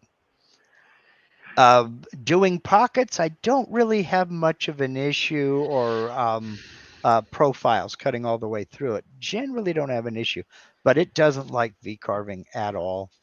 And I don't like the way it looks after it's V carved. It just looks, it to me, it looks 80s retro, you know, and I just don't, no, I don't like it. It was so, red oak is so overdone. It's not for me. White oak is a different subject, but Well, white oak's got a lot tighter grain too. yeah, and it's harder and it's heavier. mm-hmm. Yeah, and I like white oak. Yeah, I use a lot of white oak. Okay, here's one. Ray Dixon, open question for everybody. Any suggestion for a wood that would survive being buried? I want to make a small treasure chest for my metal detecting club. How long are you planning on burying it? Because if it's more than a few days, how good of metal detectors are they? Did I say that? Yes, I did. I mean, that would really depend. Well, the metal detector's not going to find wood anyway. Well, I'm assuming it's going to find whatever's in the box. I know that, Mark. He's going to be, okay, it's going to be buried for a year. I'm with Sargon. Cedar. Cedar. Yeah. Anything you would make anything you were going to speak, Mark. Anything you would make into a fence post, I think. So that would be what? Post oak, Osage orange, locust, cedar. Yeah, I was going to say locust. bodark. Mark, I was going to say bodark. Yeah. That's the real name. Yeah. Osage orange is the trade name. Okay. Well, that's what we call it out here. Actually, we call it horse apples around here. Yeah. Yeah. Eastern cedar is bug food. Around here, we get Port Orford cedar. A lot of Port Orford cedar. Don't get a lot of red cedar. There's some, but not a lot. And it's really difficult. It's funny. I'm probably, as the crow flies, 75 miles from the redwood forest. It's ding dong near impossible for us to get redwood. You go south to California, redwood for days. You know, Ray, I would try it. You know, fence boards is different than fence posts. But you could give it a shot. I mean, it's only going to be a year. Yeah. Unless you lose it. In which case it's forever. Huh? Where is Ray? Ray is in Texas. I think he's north of Austin. Am I right, Ray?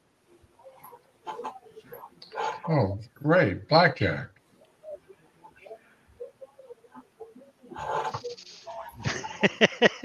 Use tricks. Let us know. Yeah, blackjack is an oak. But that's okay. In Texas, that's what they used to make fence posts at. Killeen, okay. Right. He's in Killeen. Yeah, blackjack. You know, post oak is also what it's called. And those guys on common out here. Those guys on Treasure Island digging up stuff been buried 200 or 300 years. Well, yeah, not really. Yeah, I mean, It also depends on the climate and how much water you get every year. But yeah, because around here, I mean, wood starts rotting the minute the tree is cut, you know. So, all right, let's do a few pictures here and then go ahead and say end it for the night. And since I don't see any more pictures on the project itself, unless I missed some, and if I did, send up a signal flare, say something, hoot, holler, whatever. Let's see here. This was from Steve Russell. Here's the famous cutting board with an oil finish and the recipient's name engraved at the bottom. Do you have any other comments on this there, Steve? Well, yeah. I mean, the original is over 50 years old. And Okay. so the guy comes in to the shop and he wants 5 of these for his kids. Okay. Because they grew up with their mother using that. Okay. That it looks strange. I've never seen a cutting board like that. It's flat on the other side. This is the meat cutting side, and Okay. it was made that way originally to catch all the juices run down all here. the juices for the meat. The funny thing about it is, and I'll get back to how I got to this point in just a second. after I carved these, somebody on I don't know, Vectric Tips, Tricks, and Finishing, I think, wanted to know, does anybody know how to do this? Because apparently he'd come across it. So here's how I got to this point. I had this problem. For the life of me, I couldn't figure out how to do it. Mm-hmm. So being on Facebook and Mm-hmm. letting Mark know where I am on Facebook, we got up on Messenger and talked about it, and we got on video, and we all actually Mark figured it out, but we all figured out how to do it, and it worked like a charm. Uh-huh. And so that was one of the advantages of if you're not on the Facebook group and on the Messenger, that there's people on almost all the time. When you just can't figure out how to do something, it works. Yep. Yes. And if you are on Facebook and would like to become a member, send me an email. My email address is in the description of every one of these live streams. And I had somebody ask about that. I'll talk about that in a minute. Somebody asked me, well, how do I get to this description that you keep talking about? So I'll get into that in just a minute. I'll further elaborate. And by the way, the set Z that shows up in that picture when you back out, yeah. This is another guy's. It's his not jig. What do you fixture? Mm-hmm. So he can repeat. It's got a corner at the same place. He's got the coordinates. Okay. And so I just picked this up and used it. The reason he has set Z written in big letters is he made a really nice ringmaster bow. Mm-hmm. And then he wanted to carve someone's name on the bottom of it. Mm-hmm. And he forgot to set Z because his bow was about 6 inches above the spoil board.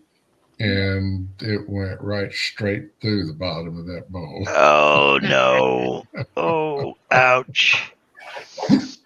Oh, I'm not an archer, and that hurt me. Well, I was in the shop and I heard this god awful noise. Mm-hmm. Yeah, that's not a good thing. That's kind of like when you have young kids and you hear the toilet flush followed by the word "oops." You just don't even get up. It's too late. Whatever it was is gone. All right. Okay, so now the person on Facebook, did you offer to sell them this file? No, I did not. What I said was I do, and he never responded. So I said, "All right, fine." All right. Yeah. Okay. All right. Well, let's see. Let's move on. Well, I can't do that. I'm going to have to go back. Come on, Mark, get it together. You know how to do this. Yeah, right. Now, Bill sent me this, and this is actually pretty cool. A customer, Bill Stauffer, by the way, customer wanted a puzzle of the state of Ohio with all 88 counties cut out. He says he made one and wasn't pleased with it, so he made a second one. The material was 2 layers of 1/4-inch Baltic birch. That's 88 counties cut out on his laser. 2 layers of 1/4-inch Baltic birch finished with general finishes, water-based poly. The customer liked them both and bought them both. Then he ordered another one 24 inches square.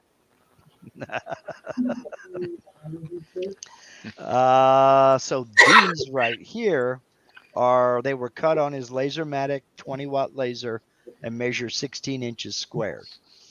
So yeah, that is, I mean, yeah, better you than me, my friend. But he liked both of them. Hey, that's an agreeable customer.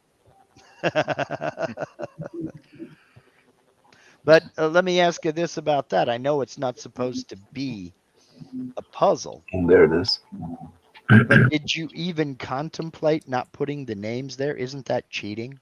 It's like, oh no, you got to figure it out yourself, man.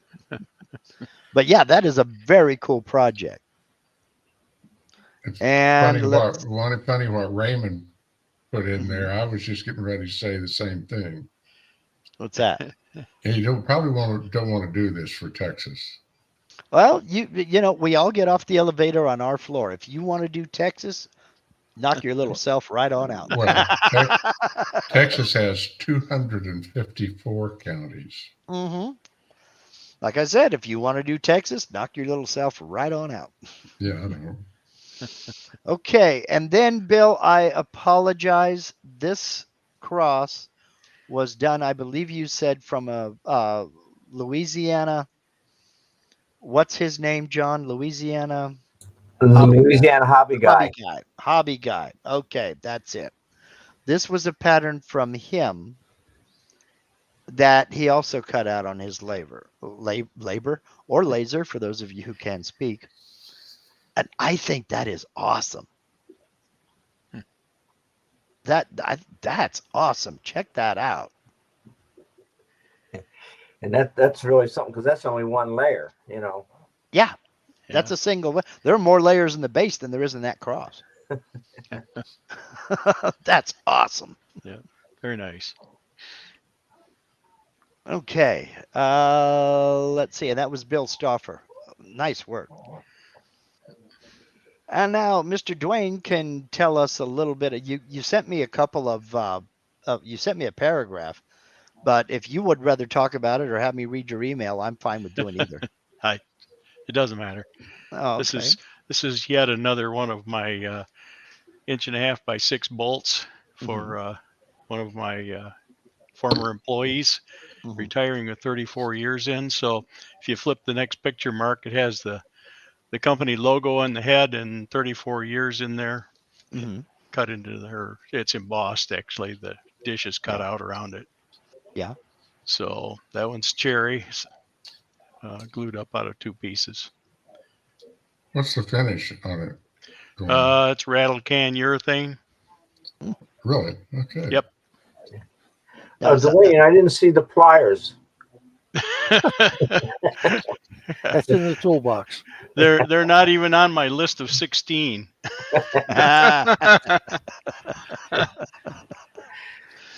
Now, this one, I went, oh man, that has got to be one of the best looking open book projects I've ever seen. That is really sharp. That is really clean. I mean, look at the shape of that puppy. The grain in that's what makes it look like the pages are folded. Yes, look at that. In the center line. Yeah, look at the grain of that. But and that over here too. I mean, they are separate dang dong pages. Look at that. And then you're right here in the center. How big is that, Dwayne? it's about 7.5 by 12. Yeah, you said here it's 7.5 by 11 3/4 and 3/4 inch hard maple. That really turned out nice. That's the 15th one of these that I've done, and I went back and listened to what you and Kathy said when she was on this show, and what some of the others have said here more recently, and started adjusting things to where I got it to where it looks like this. And I think that the tips that you guys gave about distorting the text are just made a big difference in this. Yeah. And one other difference between this one and the previous ones is that I used the 30-degree engraving bit instead of a 60-degree V bit. Yeah. And what that did was it allowed the letters to be cut a lot deeper, using the same fonts and everything. Yeah. And what that did for me was it made it a lot easier to paint. Oh man. Because that's paint. I put 3 coats of poly on it, and then take a Q-tip and dab the black paint over all that, and then just wipe it off with a wet cloth. And That's I tell fantastic. you, that looks great. Is that craft paint, Dwayne, or? It was just a sample I got from the hardware store, so it's whatever their house brand is. Yeah. That really looks good. That really came out nice. So, man, I like that a lot. So I got to quit because can't do better than that one.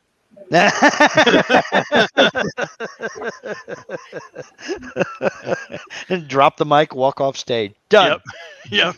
Don't ask. That's it. Run, don't walk. Dwayne, now you can do one like the Bible, that has that real fancy first letter in the box with all the filigree and stuff. Yeah. You can't get the epoxy to stay on the curled pages. You didn't? Did you get that? Yeah, John. That's like, yeah, I'll get right on that. Yeah, okay. Yeah, that's beautiful, really. Don't help me, John. Well, all I was going to say was now you're going to have to adjust your "I don't want to do it" price, because yeah. It looks like it ought to just close. Yeah, it does. I mean, that looks fantastic. I like that grain matching and everything. Damn, that was nice. Okay. Man. Now, this is what I'm talking about with Jim Brown. I may have to get you on, Jim, to talk about how you make these projects here. This is a 3D carving. The pheasant is Paduke. The dog is Black Limba. The Paduke and the Black Limba were both 0.27 thick, so a little over 1/4 inch thick. The trees and grass and all are walnut. That was 0.23 thick. And this background is yellow heart. That was 0.23. Oh, no, 0.76 thick. So just a little over 3/4 inch thick. I used 1/4 inch end mill for clearing, and the Skinny Jenny ball nose for finishing. 7/1000 step over at 150 inches per minute with a 150 plunge. It took 22 minutes for clearing and 2 hours for finishing, and he finished it with water-based satin poly. That is awesome. I love the different contrasting woods. And the layering you do to get that, whoops, went too far. The layering that you're doing to get that, like that pheasant to stand out, and then the dog with the, that's a cool idea. That's a very cool idea. Amazing, really. Yeah, very nice. Now, I don't know if Jim is still in the house, but I may be shooting you an email soon, Jim, because I'd like to talk to you further about this technique because I like this. I like the whole idea of it. I really do. Okay. And then we're back to Steve. So that was the photos of the week that you guys sent me. Now, I have a question for you, and then I'm going to get into the thing here about description and all the other good stuff on my YouTube channel.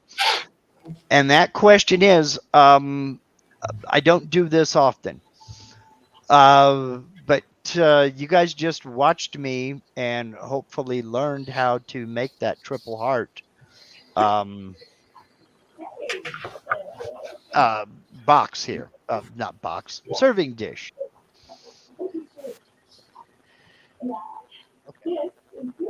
You lost your audio, Mark. Did I lose my audio? Now it's back. Yep, you're back. Okay. You guys just watch me make this. I have this file. Hopefully you learned how to make it.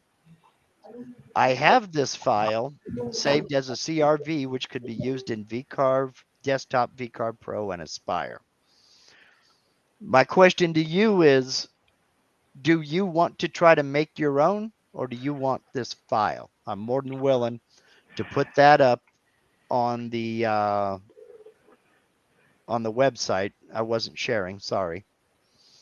I have the file right here saved as a CRV. It's this one right here, the one we just did.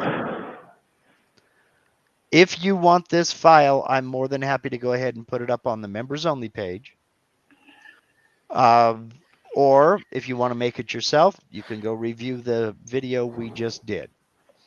The only thing I would say is if you do want the file, you go through, and I'll put a note, a sticky note that opens up when you first open it up, that you go through these tool paths and you change them for the tools you own. Because if you don't, you're going to get seriously unpredictable results. Make sure that like on this, it's a very shallow cut with a 1/2 inch end mill. You may not have a 1/2 inch end mill. You'll want to remove that and go select a 1/4 inch or an 1/8 inch or whatever, and then adjust the number of passes for your machine and your bits. And the same thing here, you may not have a 3/4 inch bowl and tray bit. You would need to change that to something that works for you. So if there is interest, if you want it, I'm willing to put this up on the members only page on my website. And for those who I know are going to ask, there's a link down in this live stream to the members only page along with the password. So Ray says he wants to make his own. I want to learn the techniques for making it. Okay, very good. Very good. Unpredictable is my middle name. Mine changes daily. It just depends on what my wife wants to call me today. And Wendell says the same. Okay, so I tell you what I'll do. I'll go ahead and put it up there. If you want it, you'll know where to go get it. If you don't want it, if you want to make your own, I almost said if you want to make my own. Yeah, if you want to make my own, you can follow what we did here, to include me disappearing and then coming back. So I don't plan on making a video on how to do this for public consumption. That could change sometime in the future, but probably not. So, but it'll be up there for download if you want to go ahead and download it. And now, before somebody asks, what finish would I use on it? It depends. If you are 100% certain that food is going to go into it, I like 100% pure tung oil. If you want to do the mineral oil and beeswax thing, that's up to you. I just don't like that finish. Never have. The only problem with tongue oil is a very slow process because I apply it 3 coats and you have to wait somewhere between 3 days and a week between coats because tongue oil has to dry. If you put on a coat and then wait 24 hours, put on another coat, your first coat hasn't dried. All you're doing is adding more to your first coat. You're not building up layers. You're just making the wood absorb more oil. So depending upon relative humidity and the temperature where you're at, that could be 3 weeks or longer before that's cured and ready to go if you use tongue oil. If you're sure it's not going to be used for food, satin lacquer or satin urethane would be a good finish. And even if you are going to use it with food, if you're using urethane, it's food safe after 30 days. Lacquer's a little bit more iffy, depending upon, well, all lacquer's nitrocellulose, but you don't know what kind of agents they put in it. You don't know if it's going to be, if there's any drying agents in there, if there's any other varnishes or any other chemicals or what have you in a lacquer. And the lacquer can fully cure 3 weeks up to 6 months. So I would only use lacquer if you're sure no food's going to go in it, or if the foods are going to be individually wrapped. If Hershey's Kisses or Reese's peanut butter cups or something like that, then you're fine using a lacquer. If it's just going to be used like my wife uses hers as a kickabout, earrings, hair clippies, barrettes, things like that, just lacquer's fine. Yes, sir, I do. I do hand rub the tongue oil. It's not difficult to do. It really isn't. I'm real generous with the first coat and one of these shop towels you get in a box at the big box stores, the paper towels, and just rub it on. Let it sit for. Follow the instructions on the jug. You let it sit for a little while, then come back and wipe off the excess. Let it sit for a minimum of 3 days. Then apply another coat. Let it sit for a minimum of 3 days. And then apply the third coat and let it sit. Now, Brooks brings up a point here. I apply tongue oil, Minwax, until it stops absorbing. Not food safe. Minwax tongue oil finish is not food safe. That is 100% correct. And there's a distinction to be made. There we go. This is the brand I use. I get it off of Amazon. Some stores have it. It's Hope's 100% pure tongue oil. This is food safe. Tongue oil finish is not food safe. It also has other varnishes. It also has thinners, things like that in it. It may not have any tongue oil in it at all. But because it does have an oil base to it, they get away with calling it a tongue oil finish.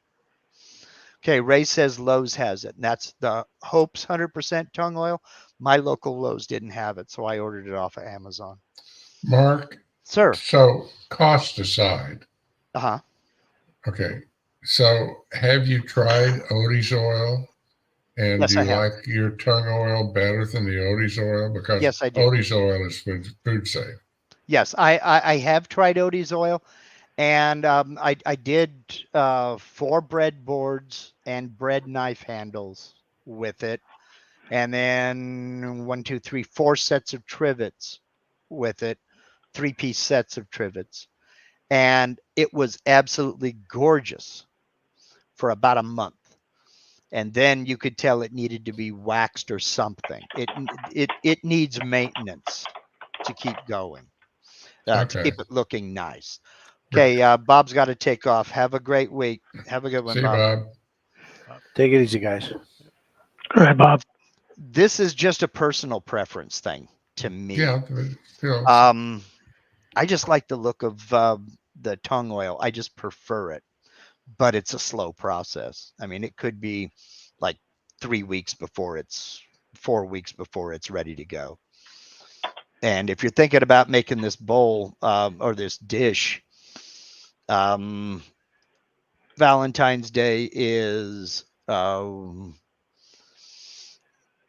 1, 2, 3 weeks away. So you might, if you carve it tomorrow, it might be cured. But then again, if you put 2 coats on it, that'll be good enough. And after Valentine's Day, put on another coat. Then yeah, it's actually 3 weeks from tomorrow. Or tomorrow, rather. Yeah. Well, wait a minute. We're both wrong. Wednesday. 3 weeks Tomorrow, from Wednesday.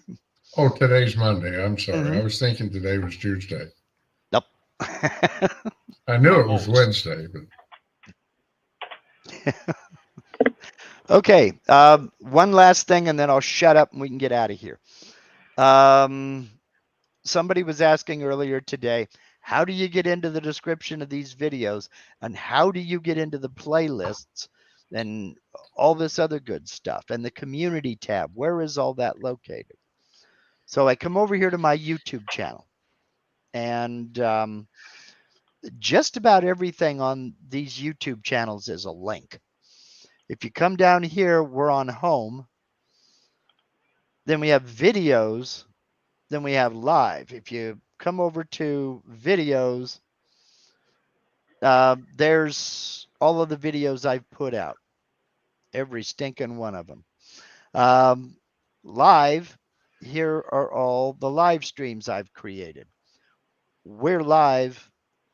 It's not up yet. We're live right now, so it will not appear here. But members will see the members only live streams here. Playlists, every video on my channel is in a playlist. Some of them are in more than one. So you can come here and just click on view full playlist, and you'll find all of these playlists. There's my live Q&As. Where is the members only? One of these is members only. Where'd it go? Where is the members only playlist? Well, there's one there. There's members only playlist is somewhere in here. Buggered if I can find it now. Well, it's there. Anyhow, then you can come over here to the community tab. Here is the community tab that I keep talking about. This is where I post links to the live streams. This is where I'll post teaser pics and let you know what's coming up, when and where. And where is it? I know I posted it not too long ago. Right here, and I'll post it again tomorrow, is a link to the members only page on my website. We've got a lot of files over there. And some from me, some contributed by fellow members. The link to the website is here. There is the password. I just open link in new tab, copy the password, Control C, come over here to my website, paste, Control V, enter. No thanks, don't update my passwords. And there are all these files that are free for download. Some of these go way back. Some of these are fairly recent. Recognize them, Brooks? So again, I'll go ahead and I'll put this 3-heart dish over on the website tomorrow, and then I will repost this link, this whole thing, up on the top of the community tab. Okay. So just go to my YouTube channel, youtube.com/MarkLindsayCNC. Click on community, and there you are. So that's enough self-promotion. Now I want to know what you guys want to do. Well, if they subscribe to you, all they got to do is click on your little icon and then hit community. Because that's how I do it. That's how I do it. Well, a lot of people don't know that it's there. I had to do a video on how to find the channel the video description, but it was for a person using an iPhone because the YouTube app is different than looking at it on a computer. So it is different. So Brooke says, thought you had an antidote for me. No, but I have an anecdote. I can't cure you, Brooks. But I notice you up here were talking about, where'd it go? It's way up here. Let me go find it. Oh, man, come on, way up. You said something about, well, it's gone way past. I can't find your comment now. You said something about you were watching the video of a guy catching a marlin in a kayak or a canoe or something like that. And this is just a total waste of time, okay? That was folks? really early on. That was really early on, and I cannot find the comment that you made. When we were stationed in Hawaii, I had a neighbor about 4 houses down from us who used to go out marlin fishing on a jet ski. I thought he was absolutely nuts. But I'll be doggone if that guy didn't occasionally bring home a marlin. I'd come home from work and he'd have that sucker hoisted up in a tree, tied off, filleting that son of a gun down. That was 8/17. He posted that. Yeah, okay. Mine wouldn't go back that far. 5/17 your time, Mark. Yeah, that wouldn't go. Mine wouldn't go back that far. It went back to 5:20. And that's as far north as I can scroll. It won't go back that far. But what he would do is he mounted a rod holder on the back of the jet ski, and he would let out the line as he's trolling and mount that rod in the rod holder and just cruise around. And when he felt, he said, you can feel a bite when a marlin grabs a hold of a jet ski. Believe me, he would just punch it. And if he felt resistance, he knew the fight was on. He'd spin around and fight it, land it. And he had a little billy club about like a miniature baseball bat, about 18 inches long, filled with lead shot and corked. Then he'd bring it up over in front of him and just beat the snot out of that marlin, then hang it over the seat and come home. He got more than one. I thought he was nuts myself. Anyway, this was fun BSing, guys. We've been at this for almost 2.5 hours. If you want more videos like this, where we're actually making and designing projects, let me know. If you have something in mind that you would like to design or need help with, let me know. If there's something I covered that you don't really understand, or I didn't go in depth enough for you, let me know.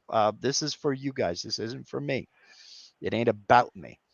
But if you want more project with Brooks Martin, with Laney's baby bat, I talked to Laney about selling those to fishermen. He was like, oh. Okay. Yes, let me know. My email is down in the description of this and every one of these members only live streams. I will also make sure to post it on the community tab again tomorrow. For those of you on mobiles who have a hard time finding the description, I can't demonstrate how to find that because I'm not on a mobile. Yeah, email me. Let me know what you want to do, and let me know what you want to see. So, again, February 5th, that's the week after next. We're going to be talking with Michael Berlusconi about AI and using it for design cues and design help. And between now and then, I don't know what I'm going to do next week. That's for you guys to decide. So let me know what you want to see. Until then, thank you for being channel members. I really appreciate you guys more than you'll ever know. I've having a lot of fun with you guys, and hopefully you're learning, because I know I am. Until next week, I'm trying to think of anything else. I guess all that's left to say is have a great week, and I'll see y'all next Sunday. Some of you. Have a good night, y'all. Night. Good night.